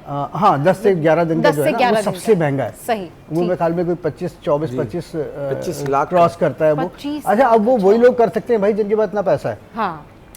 अच्छा, फिर प्राइवेट सेक्टर में आपको ऑप्शंस दिए हुए होते हैं। तो मैंने आपको कहा ना कि बहुत बड़ा बिजनेस है ये। बहुत बड़ा बिजनेस। फिर आपको 20 दिन, 22 दिन, 1 महीना, ये सब के ऑप्शन आपको देते हैं, क्योंकि सरकार में आप जाएंगे तो आपको 40 डेज तो लाजमी है। उस 40 डेज में ऊपर ही हो जाते हैं दिन, क्योंकि यहाँ से आप 1-2 दिन पहले निकले, उसके बाद वहाँ से 2-3 दिन बाद कोई फ्लाइट लेट, शेड्यूल आगे पीछे हुआ, तो आप वो 45 डेज में 1.5 महीना आपको गुजारना होता है। तो लोगों की, बहुत सारे लोगों की कोशिश होती है कि यार जल्दी वापस आ जाए, क्योंकि हम फर्ज अदा करने जा रहे हैं। अच्छा, बहुत सारे लोग होते हैं कि वो चाहते हैं कि ज़्यादा से ज़्यादा वक्त वहाँ गुजारें, तो उनके अपने वो मामला होते हैं। लेकिन बात यह है कि प्राइवेट सेक्टर जो है वो इतनी आसानी से पीछे हटेगा नहीं, और मेरे ख्याल में हटना भी नहीं चाहिए, क्योंकि बहुत सारे लोगों के दिल टूट जाएंगे। और इसी दौरान में एक और चीज़ भी आती है, आपने अक्सर नोट किया होगा, हज के जब ये बुकिंग वाले मामला चल रहे होते हैं, तो इसमें कुछ चीटिंग और फ्रॉड के मामला भी बहुत ज़्यादा सामने आते हैं। बिल्कुल, वही मैं पूछना चाह रही थी आपसे। हम तो इस मोड़ पर हैं, सही, कि हमने तो ये सोचना ही छोड़ दिया ना कि अब चीटिंग फ्रॉड कहाँ करनी है और कहाँ नहीं करनी। सही। तो वो लोग इसमें भी चीटिंग फ्रॉड कर रहे हैं। हाँ। इंस्टॉलमेंट जो है ना, वो तक आ गई। उम्रा इंस्टॉलमेंट पे, किस्तों पे, हज किस्तों पे आप पैसे जमा असल में ये होता है, बल्क बनाते हैं ना। जैसे हम बैठे हुए 10 लोग, हाँ। अब वो कहते हैं 10 लोग, जैसे बीसी हम आम बिल्कुल, हाँ, बीसी जमा कर ली, और एक को जरूरत है तो 10 लोगों ने दिया, तो कि 10 महीने की बीसी लगी, जो पहली बीसी है वो सबा को मिल जाएगी। तो सबा बिल्कुल ठीक है, आइडिया ये बहुत अच्छा है। ठीक है, तो वो ये करते हैं कि वो सबसे पैसे लेते हैं, कहते हैं कि ये जो 10 लोग हैं इनका पैसा जमा करेंगे हम, इनिशियल अमाउंट, और वो जमा करके पहले सबा चली जाएंगे, फिर जो दूसरी निकलेगा वो अशरफ चलेंगे, फिर मेराज चलेंगे। तो ये वो है कि सब एक एक करके पेमेंट कर रहे हैं और वो जमा हो रहा है। अब बहुत सारे हैं ना बिजनेस, मतलब इसमें अब मेन ये कंसर्न उसमें वो पैसे ले भाग जाते हैं, क्योंकि माशाल्लाह से हमारे यहाँ तो हज, उम्रा, मतलब मस्जिद, जो इस्लाम के नाम पे जो चीज़ें कमा सकते हैं आपके सामने हैं, क्योंकि बाकी चीज़ें तो हैं वो मतलब गरीबों को खिलाना है उसके लिए पैसे ले लो, हज कराना है उसके लिए पैसे ले लो, उम्रा कराना है उसके लिए पैसे ले लो, मगर ये जिसको जवाब देना, मुझसे तो नहीं डरे कोई, मुझे कोई फ़र्क नहीं, जिससे उससे नहीं डर रहे तो फिर जो अल्लाह से ना डरे, फिर वो जाहिर सी बात है, फिर मसला ही ख़त्म हो जाता है, फिर मेरे ख्याल में वो किसी से भी नहीं डरता। अच्छा मेराज भाई, आप खुद होकर आए लास्ट ईयर, तो ये बताएं लोगों को कि भाई जब जा रहे होते हैं हज पे, तो किन ज़रूरी बातों का वो ख्याल रखें ताकि उनको परेशानी ना हो? देखिए जी, ज़रूरी बात है तो देखिए सामान तो आपने जो लेना है, अपने कपड़े लेने हैं, एहराम आपने यहाँ से लेके जाना है। अब उसमें दो तरह के मामला होते हैं, या तो आपने मिकात के मुकाम पर जो है एहराम बांधना है, या फिर आप अपने घर से एहराम की हालत में चले जाते हैं। सही। ठीक है ना, फ़्लाइट इतनी लंबी नहीं होती है। सही। अब जब आप वहाँ पहुँचते हैं जद्दा, तो जद्दा से आपको ई टैगिंग कर दी जाती है, आपको एक कड़ा पहना दिया जाता है। सही। पहले ये नहीं होता था, लेकिन अब ये है। अब वो कड़ा आपके साथ ही रहेगा जब तक कि जब तक आपका कंप्लीट नहीं हो जाता हज, और दोबारा आप जद्दा एयरपोर्ट पर आके जो है वो वापस नहीं जाते। अच्छा। इसके बाद कुछ कार्ड्स वगैरह वो आपको दे देते हैं।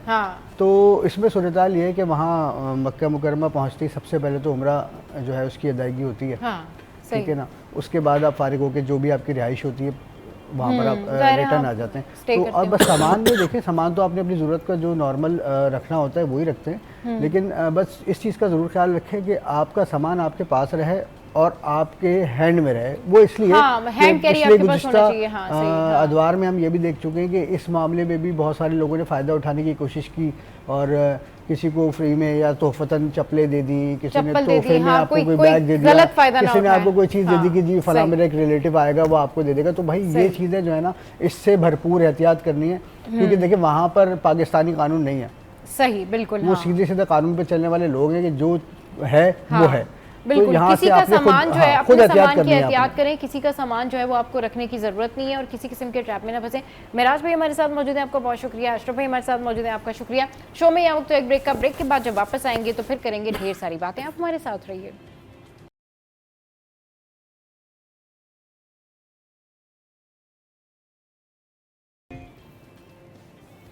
Welcome back. तो जनाब, इस वक्त जो टॉपिक हम डिस्कस करने जा रहे हैं ये बड़ा अहम टॉपिक है, और ये इसलिए अहम टॉपिक है, बहुत सारे जो लोग हैं इस रीज़न की वजह से परेशान होते हैं। बहुत सारे लोग जो हैं इस रीज़न की वजह से कई घंटे इरिटेट रहते हैं, लेकिन वो किसी को कह नहीं पाते कि भाई ये प्रॉब्लम है, या कोई मैटर अपना इस तरह से सॉल्व कर ले। और ये मैटर है स्मेल का। गर्मी का सीज़न जब होता है तो आसपास बैठे बहुत सारे लोग ऐसे होते हैं जो फील कर रहे होते हैं कि कहीं से स्मेल आ रही है, और वो कभी किसी के ऊपर शक कर रहे होते हैं कि भाई इसके पास से स्मेल आ रही है, दूसरा वाला बंदा सोच रहा होता है कि शायद उसके पास से स्मेल आ रही है। इनफैक्ट एक इस तरह की सिचुएशन होती है कि इस स्मेल की वजह से लोगों के मूड भी ख़राब हो जाते हैं। और एक और चीज़ में मैं आपके साथ में, एक रिसर्च भी मैं आपके साथ में शेयर करती हूँ कि जब बहुत ज़्यादा कहीं किसी जगह पर स्मेल हो तो फिर जो आपका केमिकल बैलेंस होता है, यानी जो आपका ब्रेन होता है, उसके अंदर भी प्रॉब्लम आना शुरू हो जाती है, क्योंकि ये एक अल्लाह ताला का निज़ाम है कि सफाई निफ्स ईमान है। तो अगर आप सफाई रखते हैं और साफ़ सुथरा रखते हैं अपने आप को, तो उससे दूसरे जो हैं वो बड़े महफूज रहते हैं, दूसरे जो है उनको आपसे प्रॉब्लम नहीं होती है। तो अब जो हम बात करने जा रहे हैं कि भाई गर्मियों में सबसे ज़्यादा ये इश्यूज़ होते हैं कि लोगों के पास से बहुत ज़्यादा स्मेल आ रही होती है। अब वो स्मेल इस वजह से भी हो सकती है कि वो खुद अपना ख्याल नहीं रखते, वो खुद नहीं नहा रहे, वो खुद नहीं साफ़ सुथरे होकर आ रहे, या फिर उनको इतनी स्वेटिंग है, उनकी स्वेटिंग में बहुत ज़्यादा जो है वो स्मेल है। या दूसरा रीज़न ये होता है कि लोगों के जो पसीना होता है वो किसी हार्मोनल इम्बैलेंस की वजह से उनको आता है, जिसमें उनका खुद का कोई कंट्रोल नहीं होता बेचारों का, वो कुछ कर नहीं पाते। लेकिन उसके लिए उनको क्या करना चाहिए? दूसरे उनकी इस कंडीशन से, उनकी किसी हार्मोनल इम्बैलेंस से, या दूसरे उनकी किसी और चीज़ की वजह से, कोई और बीमारी की वजह से कैसे महफूज रहें, इस पर बात करने के लिए हमें ज्वाइन किया है शाह भाई ने और डॉक्टर साइमा ने। अस्सलाम वालेकुम, वेलकम टू द शो। कैसे हैं आप दोनों? ठीक ठाक? अल्हम्दुलिल्लाह, thank you so much for inviting us on important topic जो आजकल हर एक का तकरीबन प्रॉब्लम हो, हर एक का प्रॉब्लम है। और पता है आपको, इस वजह से लोग इरिटेट होते हैं, झगड़े हो रहे होते हैं, लेकिन वो एक दूसरे से कह नहीं पा रहे होते बेचारे कि भाई बहुत स्मेल आ रही है। आप जो है वो या तो कपड़े चेंज कर लें, या फिर आप जो है वो अपना मतलब आप कुछ ठीक कर लें अपने अंदर, कुछ समझ नहीं पा रहे होते। क्या हल है इसका? कभी कभी बहुत ऑकवर्ड सिचुएशन हो जाती है, या जैसे अभी मेरी बड़ी ऑकवर्ड सिचुएशन हुई है कि जो मेरे कानों का जो एक इयरिंग है वो गिर गया, और एक इयरिंग जो है वो लगा हुआ है, तो मैं दूसरा भी उतार देती हूँ लेकिन मैं बता सकती हूँ कि मैंने एक इयरिंग पहना है और एक यहाँ गिर चुका है। कंटिन्यू कीजिए। तो ये ट्रेंड बन जाता, नेक्स्ट टाइम लोग भी इसको फॉलो करते हैं कि सबा ने एक इयरिंग पहना था, तो इसका मतलब ये फैशन है, इसका मतलब ये फैशन है। लेकिन नहीं, अभी तक मैंने ऐसा कोई फैशन ट्रेंड देखा नहीं है। एक इयरिंग पहनने का फैशन है, लेकिन वो दूसरे वाले इयरिंग्स होते हैं, वो मैं कल पहन के आऊंगी चलें जी। बिल्कुल, बहुत इम्पोर्टेंट टॉपिक है। पहले तो जानने की ये ज़रूरत है कि इसकी वजूहात क्या हैं। पसीना आना एक नॉर्मल सी चीज़ है, बट ये भी जानना ज़रूरी है कि पसीना हमारा बगैर स्मेल के होता है। पसीने में नेचुरली कोई स्मेल नहीं होती, ओडोरलेस होता है, और इसकी कोई रंगत नहीं होती, बिल्कुल दिखता नहीं है। लेकिन अगर ये दिखने लगे या इसमें स्मेल आ जाए तो इसकी एक ये बीमारी होती है और इसको हम ब्रोमहाइड्रोसिस कहते हैं, यानी पसीने में स्मेल की बीमारी। इसकी मल्टीपल वजूहात हैं, जैसा कि आपने कहा, अगर कोई इंसान अपनी हाइजीन को मेंटेन नहीं कर रहा तो सबसे इम्पॉर्टेंट तो ये वजह है, यानी आप रोज़ाना नहीं नहा रहे, इसकी वजह से आपके पसीने में स्मेल आ सकती है। इसके अलावा अगर आपको कोई हार्मोनल इम्बैलेंस है, जिसमें डायबिटीज़ का मसला भी हो सकता है, बच्चों में प्यूबर्टी के टाइम पे हार्मोन चेंज हो रहे होते हैं, उस टाइम पे स्मेल आने लगती है। ख़वातीन में मेनोपॉज के टाइम पे जब आपके मेंसेस रुक रहे होते हैं उस टाइम पे स्मेल आना शुरू होती है सम टाइम। ओबेसिटी यानी मोटापा एक बहुत बड़ी वजह है, क्योंकि मोटापे में भी एस्ट्रोजन हार्मोन बढ़ जाता है। इसके अलावा आप में अगर किसी किस्म का कोई थायराइड का प्रॉब्लम है, आपकी किडनी का मसला है, लिवर का मसला है, उसकी वजह से भी स्मेल आ सकती है। आप एंटी हाइपरटेंसिव मेडिसिन में हैं या एंटी डिप्रेसेंट्स में हैं तो उसकी वजह से भी पसीने में स्मेल आ सकती है। उसकी वजह से भी पसीने में स्मेल आ सकती है। पसीने में स्मेल आती क्यों है? क्योंकि हमारे पसीने में कुछ प्रोटीन्स मॉलिक्यूल्स होते हैं जो निकल रहे होते हैं। बैक्टीरिया हमारी स्किन पे वैसे भी मौजूद होते हैं, बट वो लोग जो अपनी हाइजीन का ख्याल नहीं रखते या जिनको एक्सेसिव पसीना आ रहा होता है, बैक्टीरिया जो स्किन पे मौजूद होते हैं वो उन प्रोटीन मॉलिक्यूल्स के साथ रिएक्ट करते हैं और पसीने में स्मेल का सबब बनते हैं। सही। शाह भाई, आप बताएं इस हवाले से कि इसका हल क्या है? और ये स्मेल जो है, चलिए ठीक है, ये हो गया ना कि कोई अपनी हाइजीन का ही ख्याल नहीं रख रहा, ये तो एक अलग बात हो गई।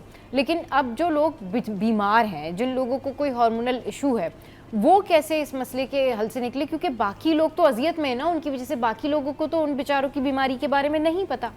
देखिए, एक तो रोज़ाना शावर लेना चाहिए। अच्छा। और रोज़ाना कपड़े भी बदलने चाहिए। हाँ, ये बहुत अच्छी बात की शाह भाई ने। हाँ, ठीक है ना। एक ये है, दूसरा टेस्टोस्टेरोन लेवल जब बढ़ जाता है मेल हार्मोन्स, तो उसमें ये चाहे वो फीमेल हो या मेल हो, दोनों के लिए उसमें यह है कि गर्मी की शिद्दत ज़्यादा फील होती है, पसीना बहुत ज़्यादा आने लग जाता है, और उसमें यह है कि जो आपके एक्स्ट्रा हार्मोन्स जो बढ़ जाते हैं तो वो फिर स्मेल पैदा करते हैं बॉडी के अंदर। बाज़ लोगों की नाक बंद होती है, गले में रेशा गिरता है, उसकी वजह से भी बॉडी से भी स्मेल महसूस होती है, मुंह से भी स्मेल महसूस होती है। नाक बंद होने की वजह से। और अगर आपके मैदे में कोई प्रॉब्लम है, कॉन्स्टिपेशन रहती है, उसकी वजह से बॉडी में भी स्मेल महसूस होती है, मुंह से भी स्मेल महसूस होती है जब बात कर रहे होते हैं किसी से। और हेडेक, सर दर्द रहने लग जाता है, पाँव भी जलने लग जाते हैं। ठीक है, तो इनको ठीक करने के लिए आपने थोड़े से ताज़ा नीम के पत्ते लेने, वो पानी में डालना है और उससे नहाना है आपने। अच्छा, ठीक है, उससे बैक्टीरियाज भी ख़त्म होंगे, स्किन एलर्जीज भी ख़त्म होंगी। और ये नीम के पत्ते जो हैं वो ठंडे होते हैं। और दूसरी चीज़ ये कि 4 दाने आलू बुखारा और 1 चाय वाली चम्मच सौंफ 1 गिलास पानी में डिप कर दें, सुबह निहार पेट छान के पिए 1 टाइम रोज़ाना। एक तो पूरी बॉडी की स्मेल को ही ख़त्म करती है, पसीने की शिद्दत को भी कंट्रोल करती है और गर्मी की शिद्दत भी कम फील होगी आपको। एक और अगर आप जैसे बहुत ज़्यादा ऑयली भी हो रहा है स्किन, साथ में बॉडी की स्मेल भी आ रही है, तो आपने लाल फटकड़ी लेनी है। एक सफ़ेद फटकड़ी होती है, एक लाल होती है ऑयली स्किन के लिए। ऑयली स्किन के लिए और पसीने की स्मेल के लिए। आपने एक मटर के दाने के बराबर स्प्रे वाले अर्के गुलाब में डाल के हिला लें। हिलाने के बाद आप अपनी बॉडी पे भी स्प्रे कर सकते हैं, फेस पे भी कर सकते हैं, टिश्यू से खुश्क कर लें, ऑयलपन भी दूर हो जाएगा, स्मेल भी दूर हो जाएगी। और अगर पाँव से भी स्मेल आ रही हो तो आप उस पे भी कर सकते हैं। जब बहुत सारे ऐसे लोग होते, शाह भाई आपने बहुत अच्छा जिक्र किया कि बहुत सारे ऐसे लोग होते, स्पेशली गर्मियों में नहीं, सर्दियों में भी शूज़ में से भी कुछ लोग ये कहते हैं कि जी शूज़ में से स्मेल आ रही है, कुछ लोग कहते हैं जी चले मोजे तो ये होता है ना, आपने रोज़ाना वॉश करके पहनने होते हैं, लेकिन बहुत सारे लोगों के पाँव में इतनी स्मेल होती है कि वो उनके शूज़ में भी वही स्मेल आ रही होती है और वो अजीब सी सिचुएशन हो जाती है। उसके लिए क्या करें? यही मैंने कहा ना, जैसे पाँव पे भी आप स्प्रे करें, लाल फटकड़ी को अर्के गुलाब में डाल के हिला लें और उससे आप स्प्रे करें। आप देखें, पाँव की भी स्मेल खत्म होगी, बॉडी की भी खत्म होगी, अंडर आर्म्स की भी खत्म होगी। सही, सब जगह पे आप कर सकते हैं। आप सब जगह पे स्प्रे कर सकते हैं। और नीम के पत्तों का जो है वो पानी में डाल के, बाल्टी में डाल के पानी से भर लें और उससे आप नहाएं। आप देखें, इंशाल्लाह आपको पहले दिन ही फ़र्क मिलेगा आपको। लेकिन कोशिश करें शावर भी रोज़ाना लें और कपड़े भी रोज़ाना बदलें ताकि बैक्टीरिया दूर हो जाएं, जो बैड बैक्टीरियाज हैं। हाँ, बैक्टीरियाज दूर हो जाएं। आप हमें चाहें तो कॉल भी कर सकते हैं और पूछ सकते हैं कि जो प्रॉब्लम्स हैं, आपकी जो मुश्किलात हैं, अगर आप वाकई आपको हार्मोनल इम्बैलेंस है या वाकई आपके पास से बहुत स्मेल आती है जिसमें आपका कसूर भी नहीं है, तो डेफिनेटली यहाँ पर शाह भाई भी मौजूद है, डॉक्टर साइमा भी मौजूद हैं। डॉक्टर साइमा, शाह भाई ने बहुत अच्छा पॉइंट जो है वो रेज़ किया कि कपड़े चेंज करें। बहुत सारे लोग क्या होता है कि वो शादियों के कपड़े हों, नए लॉन के जोड़े हों या फिर कॉटन के ड्रेसेस हों, अगर उन्होंने ब्रांडेड कोई ड्रेस लिया है तो वो ये सोचते हैं कि हम इसको 2, 3, 4 दफ़ा हम वेयर करें और फिर उसके बाद जो है कहीं इसको वॉश करते कहीं इसकी फिर जो वो आब ना चली जाए, उसका वो जो पूरा एक सेटअप है ना, यानी ड्रेस का जो डिज़ाइन है, कहीं वो फेड ना हो जाए, कहीं वो कपड़ा पुराना ना लगे, तो हम 2-3 दफ़ा उसे पहन लें। यही सबसे बड़ी गलती होती है कि आप अपने जो ड्रेस पहनते हैं, बेशक आपको लगता है नहीं इसमें कोई प्रॉब्लम नहीं है, इसमें कोई स्मेल नहीं है, इसमें कोई इशू नहीं है, ये ड्रेस जो है हम 2-3 दफ़ा वेयर कर सकते हैं। यहीं से जो बैक्टीरिया जो है वो बनना शुरू होते हैं और वो बहुत ज़्यादा स्मेल का सबब होता है। यहाँ वक्त तो एक ब्रेक के बाद जब वापस आएंगे तो इस पर मज़ीद डिस्कशन करेंगे। आप हमारे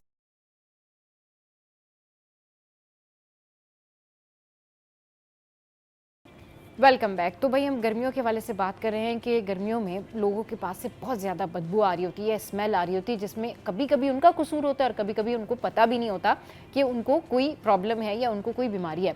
अच्छा डॉक्टर साहब, जिस तरह से भी हम बात कर रहे थे ना कि लोग क्या करते हैं कि महंगे परफ्यूम्स लेते हैं और बहुत खर्चा करते हैं। आप किसी से सुनेंगे मैंने 25,000 का परफ्यूम लिया है, मैंने जो है वो 1 लाख का परफ्यूम लिया है, ब्रांडेड मैंने परफ्यूम लिया है, मैंने यहाँ से मंगवाया वहाँ से मंगवाया है। ठीक है, बहुत अच्छी बात है कि आप इस तरीके से परफ्यूम्स का इस्तेमाल करते हैं, ड्यूडेंट का इस्तेमाल करते हैं, बट व्हाट इफ़ अगर आपके पास से जो स्मेल आ रही है वो आपके कपड़ों की वजह से है, तो वो परफ्यूम बेचारा क्या करेगा? वो तो आप कितना ही खर्च कर लें, वो आपका मिक्स होकर ना कुछ और ही बॉडी ऑर्डर बन जाना है। अच्छा जी, एक कॉलर है हमारे साथ। अस्सलाम वालेकुम, कौन बात करे, कहाँ से?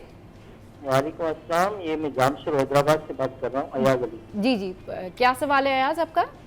सवाल मेरा डॉक्टर साहब से ये कि मैंने अभी सुना कि जो बदबू होती है इस तरह की आमपट में जी, तो रोजाना नहाना चाहिए, कपड़े भी बदलने चाहिए। तो रोजाना भी नहाते हैं, कपड़े भी बदलते हैं, लेकिन वैसे कोई पसीना नहीं, जिसमें कोई ऐसी कोई बीमारी नहीं है, लेकिन आमपट में बहुत जो है बदबू होती है। इस तरह का सवाल पूछना है कि इसके लिए क्या हल है?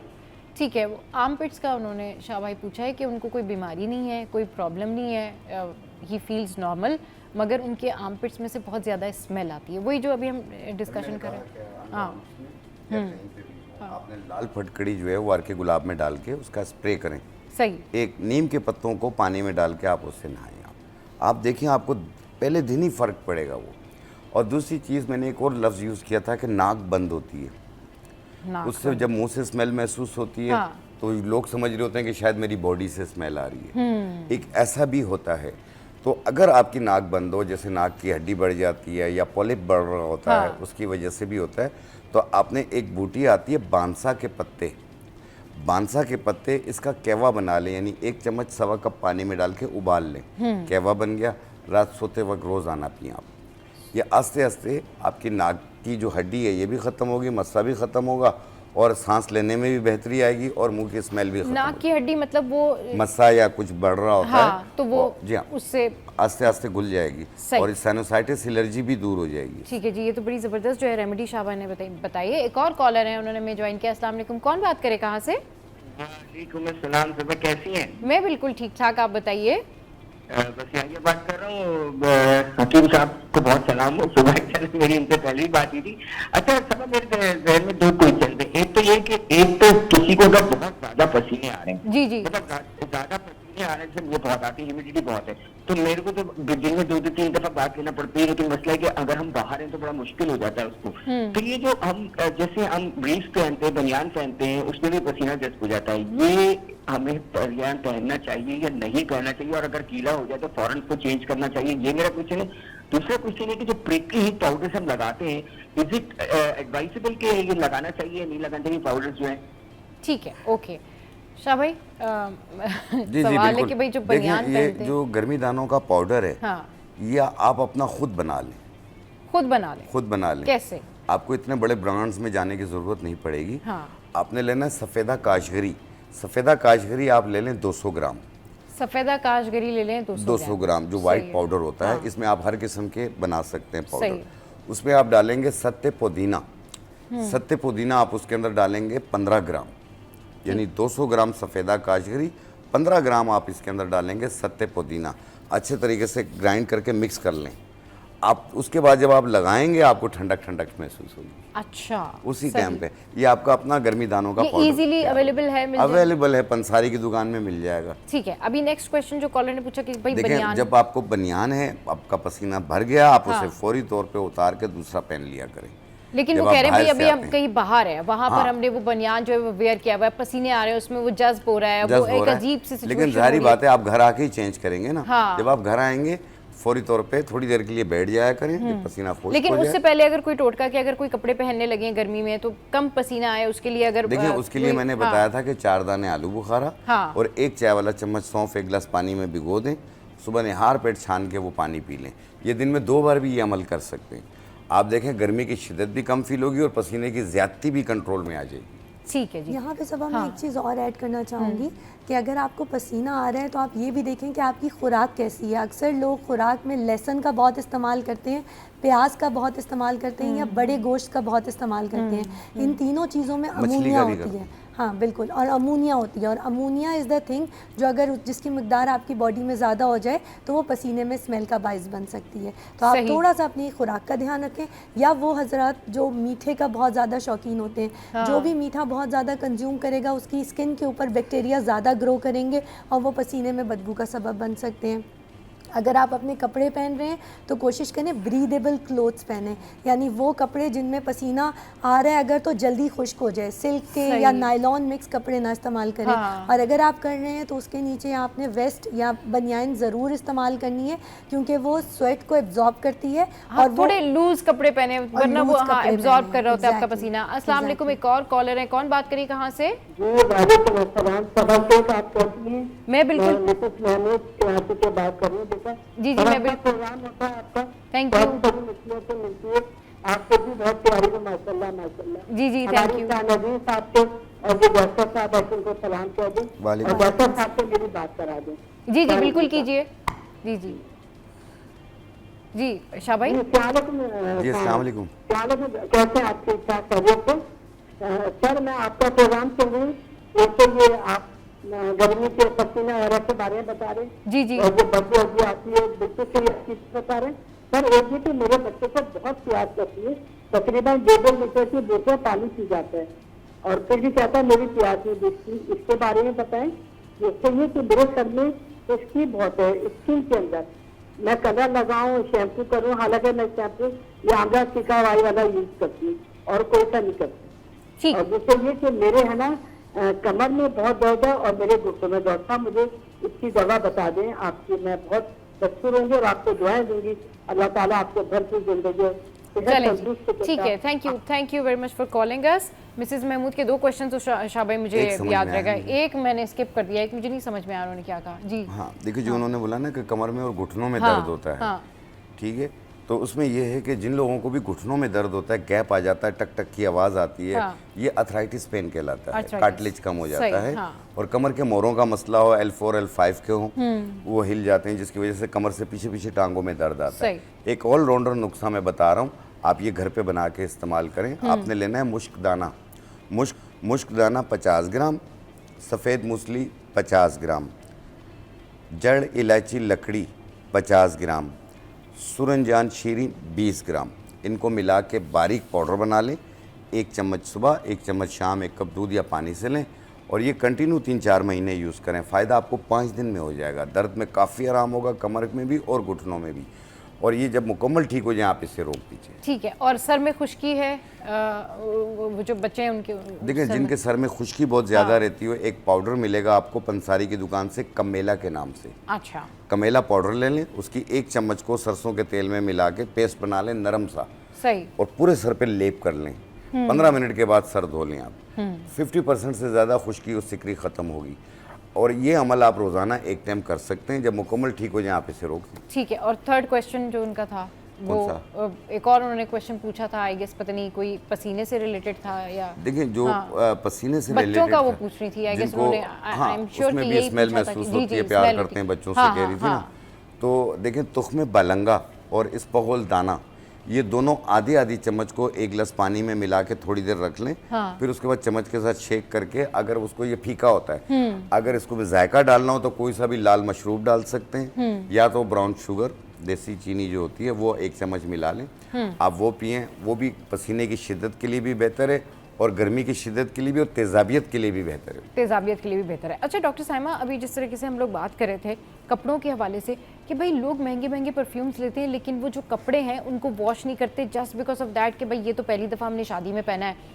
मैंने खुद पर्सनली ये एक्सपीरियंस किया है, लोगों को देखा है कि उन्होंने 3-3, 4-4 दफ़ा ड्रेसेस पहने हुए होते लेकिन वो वॉश नहीं करते just because of that dress महंगा है, हम परफ्यूम लगा लेंगे। वही प्रॉब्लम है, आप कितना भी परफ्यूम लगा लें, जब तक आप खुद साफ ना हो, जब तक आपके कपड़े साफ ना हो, आपका परफ्यूम उस तरीके से काम ही नहीं करता जिस तरह से करना चाहिए। बल्कि इनफैक्ट वो कपड़ों की और आपकी बॉडी की स्मेल के साथ मिलके ज़्यादा गंदी स्मेल क्रिएट करता है। हाँ। सो बेहतर बहुत सारे लड़के भी ये करते हैं भाई, एक शर्ट 5-5, 4-4 दिन, 2-2 दिन, 3-3 दिन तक जो है वो चला रहे होते हैं। गर्मियों के मौसम में तो ये मेरे ख्याल में बहुत बड़ा ज्यादती है अपनी स्किन के साथ भी, दूसरों के साथ भी ज्यादती है ना, कि जब दूसरे आपके साथ होते हैं वो भी तो एक्सपीरियंस कर रहे होते हैं ना ये सारी चीजें। एंड क्योंकि आपकी डेड स्किन भी उतर रही होती है, आप पसीना तो निकल रहा है, बैक्टीरिया आपके कपड़ों के ऊपर डिपॉजिट हो रहे हैं, साथ ही साथ अल्लाह ताला ने सिस्टम ऐसा रखा है कि स्किन की जो ऊपर की लेयर है वो कुछ दिन बाद उतर रही होती है डेली बेसिस पे। तो जब वो स्किन की डेड लेयर भी उतर रही है, साथ में आपका पसीना भी लग रहा है, उसके ऊपर बैक्टीरिया की ज़्यादा ग्रोथ होती है और ना सिर्फ बैक्टीरिया बल्कि बॉडी पे फंगस की बीमारियां भी शुरू हो जाती हैं। तभी तो इस मौसम में आप देखें कि फंगस की बीमारियां ज़्यादा होने लगती हैं लोगों को। सही। अच्छा तो ये बताएं इसका हल क्या है? जब अब जैसे बहुत सारे ऐसे जो है वो स्टूडेंट्स भी हैं कि जब वो पेपर दे रहे होते हैं ना तो उनको पसीना आ रहा होता है, उनको लिखना मुश्किल हो जाता है, वो लिख रहे होते हैं और माशाल्लाह से हमारा जो के इलेक्ट्रिक का निज़ाम है, जिस दिन पेपर होगा उसी दिन पंखा नहीं चलेगा और लाइट नहीं चलेगी, ये तो कंफर्म है भाई, ये तो होना ही रिवायत है। एक और कॉलर है, उन्होंने ज्वाइन किया। अस्सलाम वालेकुम, कौन बात करे, कहाँ से? अच्छा जी, लाइन ड्रॉप हो गई है। तो ये बताएं जो पेपर लिखते वक्त पसीना आता है हाथों में, उसका क्या इलाज करें? देखिए पसीना हमारी एंजाइटी के साथ या पैनिक स्टेट के साथ एसोसिएट करता है। हाँ। अगर कोई एंजाइटी में है और वो पसीना आ रहा है हल्का फुल्का तो वो काबिल बर्दाश्त होता है। अगर वो के इलेक्ट्रिक, इसको आसान कर लेते हैं कि अगर पसीना के इलेक्ट्रिक की वजह से आ रहा है, बिजली के बंद होने की वजह से आ रहा है, तो डेफिनेटली वो तो एक नेचुरल बात है। लेकिन पंखे चल रहे हैं और फिर भी लिखते वक्त हाथों में पसीना आ रहा है, हाथों में आपके पसीना आ रहा है, तो व्हाट इज दैट? कुछ लोग ऐसे होते हैं जिनको बैठे बैठे इतना पसीना आता है कि वो टपक रहा होता है, पाँव के तलवों से टपक रहा होता है, चेहरे पे किसी को पसीना नहीं आ रहा है, एनवायरनमेंट में एसी चल रहा है, सब कुछ है, लेकिन उनके चेहरे पे पसीना होता है। तो इस बीमारी को हम हाइपरहेड्रोसिस कहते हैं, यानी एक्सेसिव पसीने की बीमारी। इसको ट्रीटमेंट चाहिए। इसका ट्रीटमेंट बूटॉक्स होता है, बूटॉक्स के इंजेक्शन लगाए जाते हैं जिसके बाद आपको 6 से 8 महीने के लिए रिलीफ मिल जाता है। मैं अपने सारे पेशेंट्स को यही कहती हूँ कि अगर आपको हाइपरहेड्रोसिस का मसला है तो आप फरवरी मार्च के महीने में आके हाइपरहेड्रोसिस का ट्रीटमेंट ले लें, यानी बूटॉक्स का ट्रीटमेंट करवा लें और उससे आप अगले 6 से 8 महीने के लिए पसीने से छुटकारा पा लेंगे। ठीक है शाह भाई। देखिए इसके लिए जिनको भी पसीने की शिद्दत हाथों में और पाँव में बहुत ज़्यादा होती है, यूं करते हैं तो टपक रहा होता है, भी आ रहा होता है, लिखने में भी पेपर भी ख़राब हो रहा होता है। तो एक बूटी आती है धमासा के नाम से, बहुत ठंडी बूटी होती है। धमासा बूटी कांटेदार होती है। इसकी 1 चम्मच को 1 गिलास पानी में भिगो दें और सुबह निहार मुँह छान के पी लें।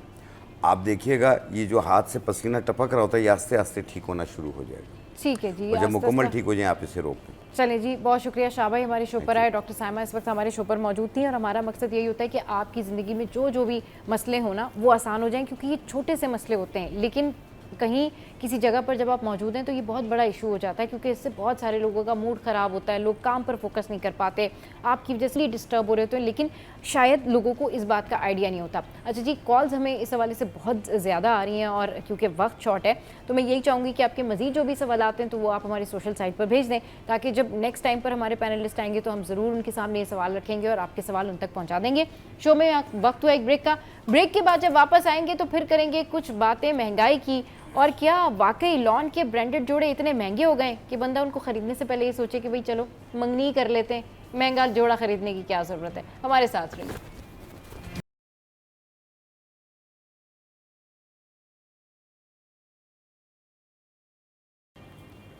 Welcome back. तो एक और टॉपिक जो आज हम डिस्कस करने जा रहे हैं, ये टॉपिक जो है वो आपके भी दिल के करीब है, मेरे भी दिल के करीब है, डिज़ाइनर्स के भी दिल के करीब है और जो मोटिवेशनल स्पीकर्स हैं ना उनके दिल के भी करीब है, लेकिन इनसे आपकी मुलाकात करवाएंगे थोड़ी सी देर के बाद। आपको पहले टॉपिक बता देते हैं कि आज का जो टॉपिक है वो है जी लॉन के जोड़े। और हर घर में जैसी गर्मियाँ आती हैं तो अम्मी हो, बहन हो, बाजी हो, फुप्पो हो, खाला हो, सबको एक ही फिक्र होती है भाई अब लॉन के ड्रेसेस खरीदने हैं। अब लॉन के ड्रेसेस जो 2000 के हैं, 4000 के हैं, मैक्सिमम 5000 6000 तक भी सब लोग कुछ ना कुछ करके सोच रहे होते हैं कि जी ठीक है 2-4 जोड़े ले लेते हैं और 20-25 हज़ार में 3-4 अच्छे जोड़े आ जाएंगे। बट जब ये चॉइसेस और ये जो ख्वाहिशात बढ़ती हैं और जो हमारे डिज़ाइनर ड्रेसेस होते हैं लॉन के, जो ब्रांडेड लॉन के जोड़े होते हैं जो आप हर वक्त घर में नहीं पहन सकते जस्ट बिकॉज ऑफ दैट कि उनके प्राइजेस होते 20,000, उनके प्राइजेस होते 25,000 रुपये। सो इमेजिन कि अगर आप घर में रेगुलर पहनने के लिए या आने जाने के लिए लॉन का जोड़ा 20 से 25,000 का पहन रहे हैं या लॉन का जोड़ा 20 से 25,000 का ले रहे हैं और आप मिडिल क्लास फैमिली से ताल्लुक़ रखते हैं, तो फिर लोग आपको ये सजेशन देते हैं कि भाई इससे बेहतर ये है कि आप मंगनी का जोड़ा कर लें या अगर घर में मंगनी हो रही है तो मंगनी का ही जोड़ा बना लें। यानी ये एक एक्सक्लेमेशन है, ये एक कोटेशन है जो लोगों की तरफ से कह दी जाती है कि भाई इससे तो बेहतर है कि किसी की शादी आ रही है तो शादी का जोड़ा बना लें, इससे बेहतर तो 20-25 हज़ार में अच्छा रेशमी जोड़ा मिल जाएगा, आप अनस्टिच ड्रेस ले लें। लेकिन ऑब्वियसली लोगों को ब्रांडेड जोड़े पहनने का, लॉन पहनने का क्रेज़ होता है और ये जो बड़े ब्रांड्स होते हैं इनके लॉन के जोड़े अनरीचेबल होते हैं। समटाइम्स इनकी प्राइजेस 30,000 तक भी होती है। तो इस पर बात करने के लिए हमें ज्वाइन किया है सीमा रुबाब ने, जो कि बड़ी क्यूट सी डिज़ाइनर है, और उनके साथ हमारी बड़ी प्यारी सी जो है वो मोटिवेशनल स्पीकर मौजूद हैं। अस्सलाम वालेकुम, वेलकम टू द शो। कैसी हैं आप? भाई सीमा जो है मुझे बड़ी प्यारी लग रही है, लुकिंग सो नाइस माशाल्लाह। अच्छा जी, अब डिज़ाइनर जो होते हैं ना उनसे ये बड़ा ज़रूरी होता है पूछना कि ये बताएं कि जो आपके ड्रेसेस हैं जो आप बनाती हैं, लॉन पे बनाती हैं, जो भी आपका प्रेट है, जो भी आपका फैब्रिक है, डिफरेंट फैब्रिक है, वो आवाम की रीच में है, लोग इजीली बाय कर लेते हैं आपके ड्रेसेस या वो कहते हैं मैं बहुत एक्सपेंसिव हैं? हाँ, बार्गेनिंग भी इवन ऑनलाइन भी बार्गेनिंग हो रही होती है। सही। लेकिन ये कि मैं बहुत कोशिश करती हूँ कि अपनी प्राइस जो है वो कंट्रोल रखूँ। हाँ, सही। और फैब्रिक भी अच्छा दूँ, ये नहीं कि क्वालिटी कम हो जाए। अगर मैं प्राइस कम कर रही हूँ तो फैब्रिक भी वही होगा, अच्छे फैब्रिक के साथ मैं अच्छा काम उन्हें देना चाहती हूँ। हाँ। सही। तो फिर क्या सीमा क्या प्राइजेस होते हैं और क्या कहेंगी आप, ये जो लॉन के ब्रांडेड जो ड्रेसेस होते हैं इतने महंगे होते हैं, इसके ऊपर आप क्या कहेंगी कि अब रेगुलर तो लोग रेगुलर यूज के लिए तो वो नहीं बाय कर सकते, वो तो फिर अगर पार्टी वेयर के लिए लेते हैं तो फिर वो लोग उनको ये सजेशन देते हैं कि जी लॉन के पार्टी वेयर आपने 25-30 हज़ार के लेने तो आप दूसरे ड्रेसेस ले लीजिए। ये पार्टी में भी नहीं अच्छे लग रहे होते लॉन के। इसका ये है कि आप जो लोकल मार्केट है वहाँ से फैब्रिक ले सकते हो। अगर आपने सॉलिड एक कलर का ड्रेस बना लिया है लॉन्ग शर्ट और ट्राउज़र के साथ, तो आप अपना दुपट्टा बहुत अच्छा कर सकते हो।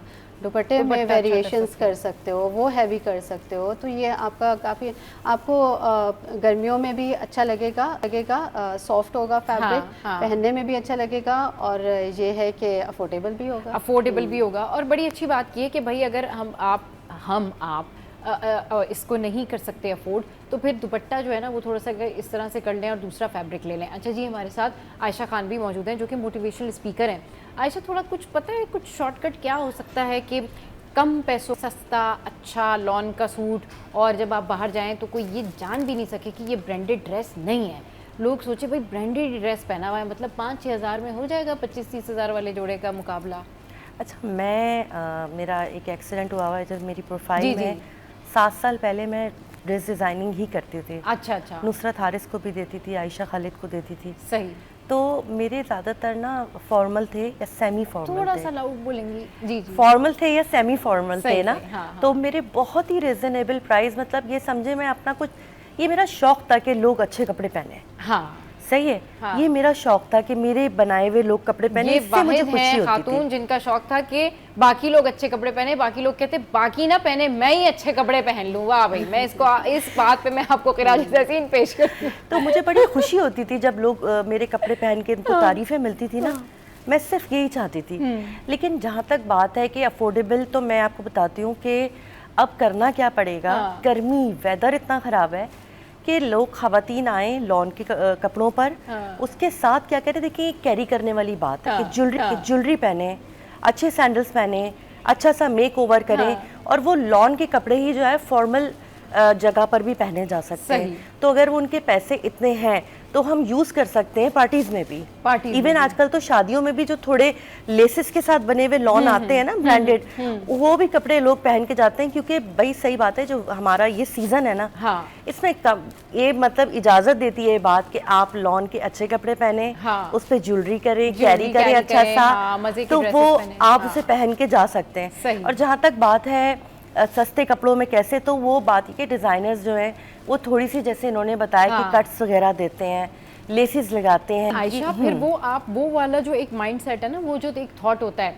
कि जैसे कि आपने लॉन का 20,000 की शर्ट पहनी हुई है, अब आप शादी में चले गए, आपको तो पता है ना कि आपने कितना एक्सपेंसिव ड्रेस पहना हुआ है, लेकिन जो सराउंडिंग में आपके लोग हैं ना, वो आपको कहते हैं अरे तुम लॉन पहन के आ गई, ये तुमने पार्टी वेयर ड्रेस नहीं लिया। उस वक्त आप ऐसे देख रहे होते हैं कि ये अभी मैं क्या करूं और क्या नहीं करना चाहिए। मैं आपको बताती हूँ उसके बाद क्या करना चाहिए। यहाँ वक्त तो एक ब्रेक के बाद वापस आएंगे, इस डिस्कशन को मजीद कंटिन्यू करेंगे, हमारे साथ रहिए।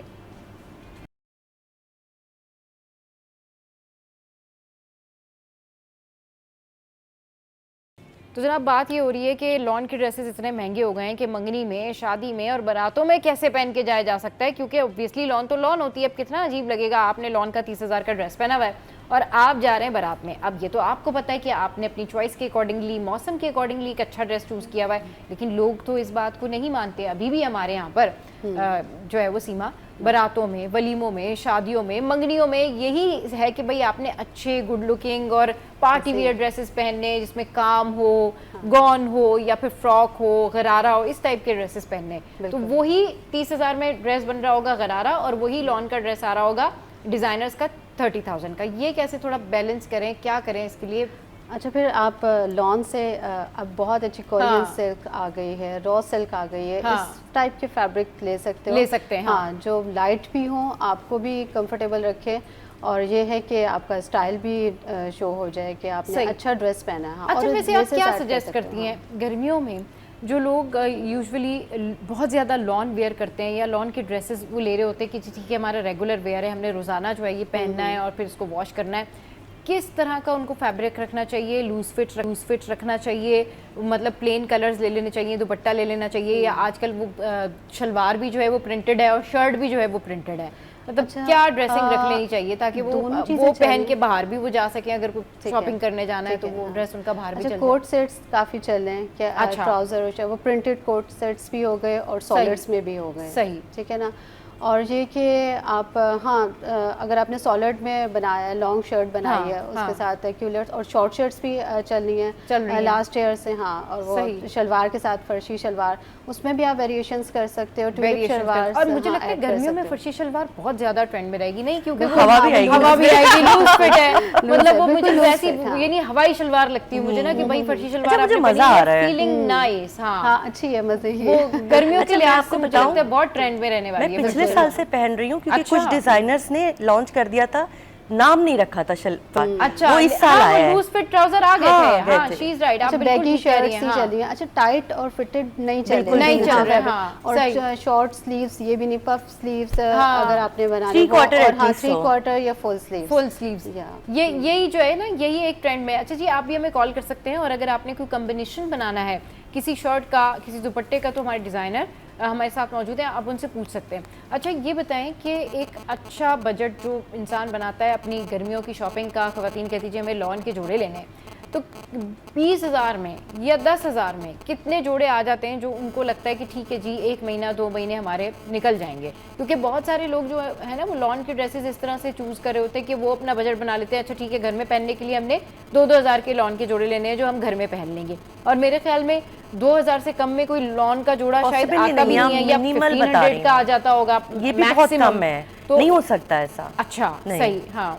तो फिर क्या बजट के, किस बजट में क्या किस तरह कर लेना चाहिए? अच्छा, मैं बताती हूँ, जो स्टिच और अनस्टिच में डबल का फ़र्क है, इस बात पे मैं हैरान होती हूँ। अच्छा? क्योंकि हम अगर 5,000 का अनस्टिच है ना, तो वही 10,000 का स्टिच है। लेकिन आयशा, फिर वो जो टेलर है वो भी तो उतने ही पैसे नहीं, इतना नहीं, हाफ लेगा, 2-2,500 रुपए लेगा। पता नहीं हमेशा से चलती आ रही है कि टेलर के पास जाओ, बात तो वही हो जाती है। ऐसा नहीं है, लेकिन उसमें आजकल लेसेस बहुत ऐड हो रही है, तो वो उसमें जरा करते हैं। नहीं, है ना, इवन दुपट्टे में बहुत ज्यादा लेसेस, और यहाँ ज्वाइन करने के लिए ज्वाइन लेसेस, अनस्टिच में सब चीजें देते हैं साथ में कि आप ज्वाइन कर, लेकिन वो टेलर फिर वो टेलर जो है वो बताते हैं ना कि मैं कोई डिजाइनर से कम तो नहीं हूँ ना जी, आपने जितनी बेलें लगवानी है फिर उतनी मैं आपको सिलाई भी बताऊंगा। कहते हैं कि आपने ड्रेस इतना एक्सपेंसिव ले लिया तो आप मुझे भी पे करें, मुझे भी पे करें। बिल्कुल ये है टेलर वाले भैयाओं का ये मसला है। ब्रांड्स के जो कट होते हैं जिस तरह से उनका सिला हुआ होता है ना, बहुत ही फिनिशिंग से होता है। टेलर वो फिनिश नहीं ला पाता, इसलिए मैं प्रीफर करती हूँ सिलावा ले लो। अच्छा हाँ, ये क्या मसला है साइमा,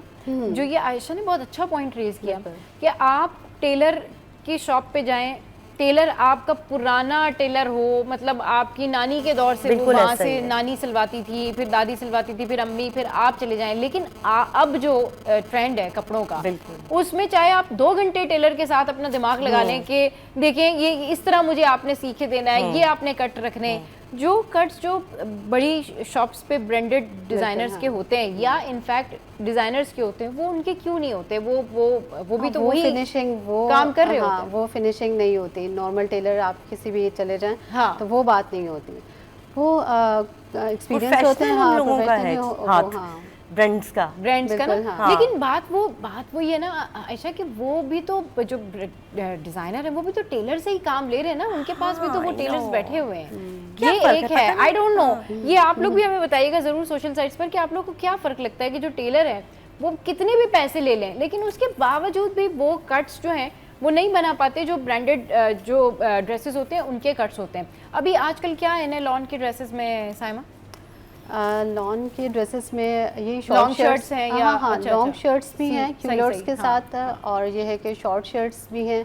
वही शलवार, ट्यूलिप शलवार, पटियाला शलवार और गरारा भी इन है हमारा जो ट्रेडिशनल जो पहले 70s का फैशन था वो दोबारा सीमा तो बड़ी जबरदस्त बातें बता रही है, मतलब लॉन के ड्रेसेस से तो गरारा बिल्कुल हाँ बहुत खूबसूरत लगेगा। हमारे एक बड़े मशहूर ब्रांड है, हमारा नाम नहीं लूंगी मैं, उसमें ज्यादातर जो है ना, वैसे मैंने भी रमजान में बहुत सारे गरारे पहने हैं ना, गरारा सूट्स हैं, लोग इतने वेयर किया था, लॉन का था लेकिन वो क्योंकि गरारा था तो उससे छब आ गई है कि क्या बात है गरारा। हाँ गरारा पहना। अच्छा वो पता है क्या, एक कूल सी फीलिंग आती है आपने गरारा पहना वो शॉर्ट शर्ट पहनी हुई, बेशक आपकी शर्ट हैवी नहीं हो, लॉन ही की शर्ट हो और उस पे आपने नेट का दुपट्टा अगर लिया हुआ है तो वो बड़ा प्यारा सा एक बहुत कंफर्टेबल है, आपको भी कूल इफेक्ट होता है। अच्छा मुझे बताएं ऑर्गेन्जा दुपट्टे के बारे में आपकी क्या राय है? अच्छा ये ऑर्गेन्जा का जो दुपट्टा है ना, ये जिंदगी का वो वाहिद दुपट्टा होता है जो आप वेयर करते हैं। इसका मतलब ये आप इसको हैंडल करना बड़ा मुश्किल होता है, लेकिन ये इतना क्यूट होता है कि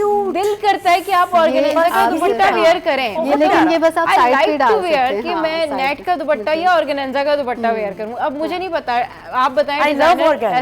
ऑर्गेन्जा का बहुत जबरदस्त लगता है और वो बिल्कुल आप साइड पे डाल सकते हो, साइड पे डाल लेकिन उसकी मैं दोनों हाथों में ले लेती हूँ। हाँ वो इधर से दोनों हाथों। लेकिन क्यूटेस्ट थिंग इज ऑर्गेन्जा दुपट्टा और जो नेट का किसी भी सूट पे अगर ऑर्गेन्जा आ जाए ना तो वो एकदम बहुत फैंसी लगने लगता है, फैंसी लगने लगता है। वो ड्रेस की ना जो आब होती है या ड्रेस की जो एक क्या कहना चाहिए फर्स्ट अपीयरेंस होती है वो दुपट्टे के अंदर वो जान डाल देते। तो भाई अगर जो लोग ऑर्गेन्जा का दुपट्टा नहीं यूज करते वो जरूर यूज करें क्योंकि ये बड़ा प्रेजेंटेबल लगता है ड्रेसेस के साथ बहुत ज्यादा। चलिए जी, आज हमारे साथ हमारे डिजाइनर मौजूद थे और हमारे डिजाइनर्स ने आपको यही बातें बताई हैं कि भाई किस तरीके से आप अच्छा ड्रेस खरीद सकते हैं और जो महंगे ड्रेसेस हैं उनको आप कैसे कट ऑफ कर सकते हैं, उनकी जगह आप कौन से ड्रेसेस ला सकते हैं। बहुत शुक्रिया।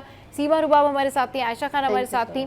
शो का वक्त एंड अप हो गया है। आज का शो आपको कैसा लगा, इसका जो फीडबैक है वो आप हमारी सोशल साइट पर देना बिल्कुल भी नहीं भूलिएगा। बताइएगा कि आज का शो आपको कैसा लगा। इसके अलावा अपना ख्याल रखिए, हंसते रहिए, मुस्कुराते रहिए और देखना मत भूलिए सिटी एट 10।